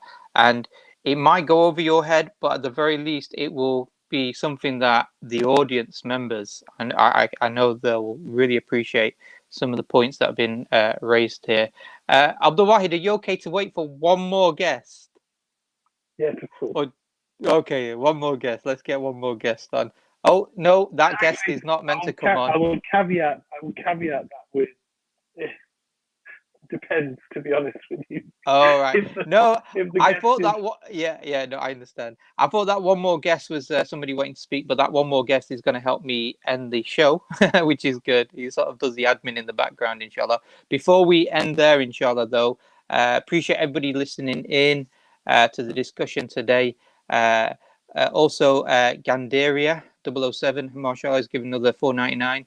When one stands for nothing, they will fall for anything. Alexander Hamilton, this is the state of Christianity. I think that point, I think, is raised also by Abdul Wahid and Abdullah, that part of the problem that we see within the West, or within the UK, with regards to Christianity and the declining influence Christianity has within society, is because it's not perceived as holding any values or holding any principles anymore.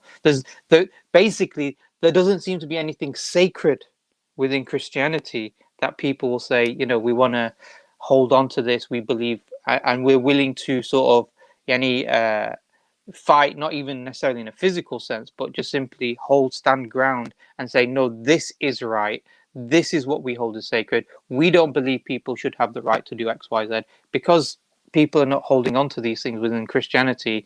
Christianity in the UK particular is declining. Abdullah, just before we end, is there any last points that you want to quickly raise? Anything also that you're doing yourself in terms of that we should be looking out for? Well, I was just simply going to say that as Muslims, we should take a lesson from the Christians, but not in the way that that individual would like us to. Take lesson as a warning, because of the Enlightenment adopting a materialist basis for good and bad, for morals and so on and so forth.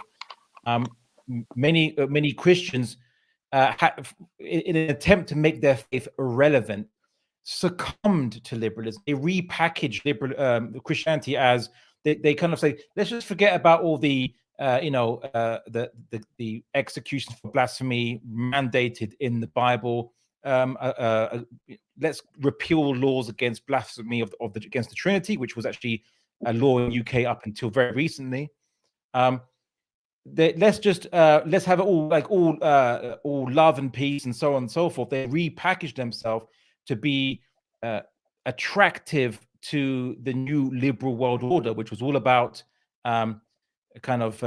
giving people freedom because we care about them, we care about people, and if they don't like it, we'll take over their country and change their political system because it's what's best for them, because we care, right? Which was colonialism. So the Christians in the West, they succumbed to this and they adopted secularism, liberalism. Jesus was allowed to be denigrated without any serious demand for a law prohibiting this.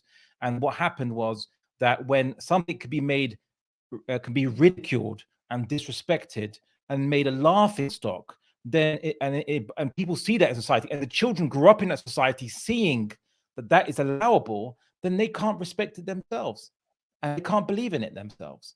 And that's what that's what is accelerating the decline of Christianity in the West. As that's one aspect. There's a few others. Yeah.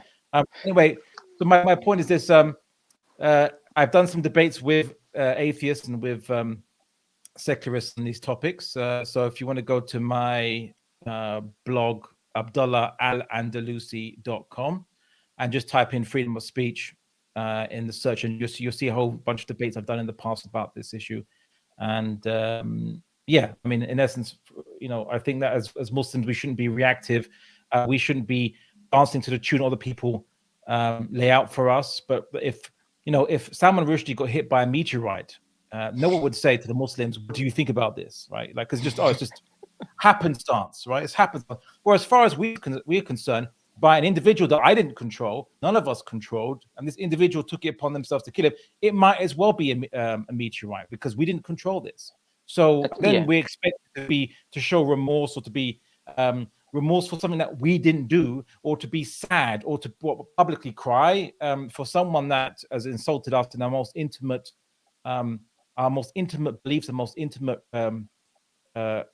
love for, more than our parents. Well, sorry, you can't. You have no right to demand that from us. And that's about it, really. I think that's all I need to. That's what I wanted to say.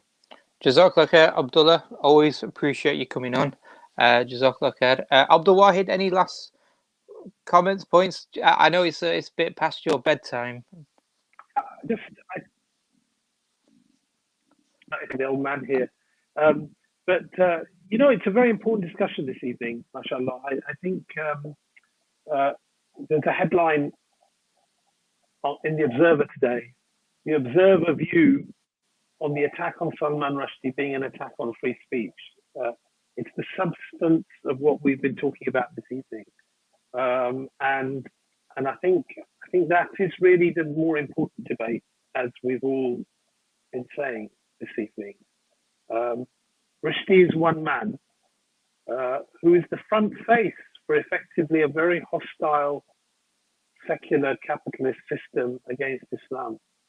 One tool, I say, like the Shah of Iran, like Ashraf Ghani in Afghanistan, like any stooge that's been used, whether they realize they've been used or not. And the issue of the free speech attack is just one way of attacking Islam more. And actually, we need to understand that the Islamic system has something to offer. The quote from Voltaire I gave it, and somebody SC has just asked me, did I know that Voltaire also made a play degrading the Prophet ﷺ? Yes, I know Voltaire is hostile to the Prophet ﷺ, but I use that quote because even someone like Voltaire recognized that when the Sharia of Islam, the Sharia of the Prophet ﷺ is implemented in the society, actually it offers the chance for people of different backgrounds to get on with each other. And that's really where the debate is at. These guys who are advocates of free speech can scream and cry all they like for it, but it doesn't necessarily make these societies any nicer places to live when everyone's cursing everyone else's mother and father and children and everything all the time. It's really not a very pleasant society to live in, and a pleasant world, because it's the system that dominates the world, actually. So I think that's where we need to take the debate, with how Islam has an alternative, inshallah. Inshallah. Thank you very much for having me. Have you enjoyed it, Abdul Wahid? Yeah, it's been really good. It's a really it's flown by. Really good comment from most of your guests. The last one was a bit of left field, but I think Abdullah's point is right. Where Christianity is today is where the think tanks and policymakers of the West would like Islam to be very soon. Yeah. And that's a lot of these discussions are trying to force that debate to go down that direction, so that we reform Islam in the way that Christianity has been reformed. Jazakallah khair, Abdul Wahid, AbdullahalAndalusi. Really appreciate you guys coming on. Inshallah, hopefully we have you guys on soon again. I think inshallah we will end the stream there. So thank you all the audience for watching, engaging, discussing, supporting us. Like, share, subscribe, the usual stuff, inshallah. Saying that, we're going to end. Assalamu alaikum wa rahmatullahi wa barakatuh.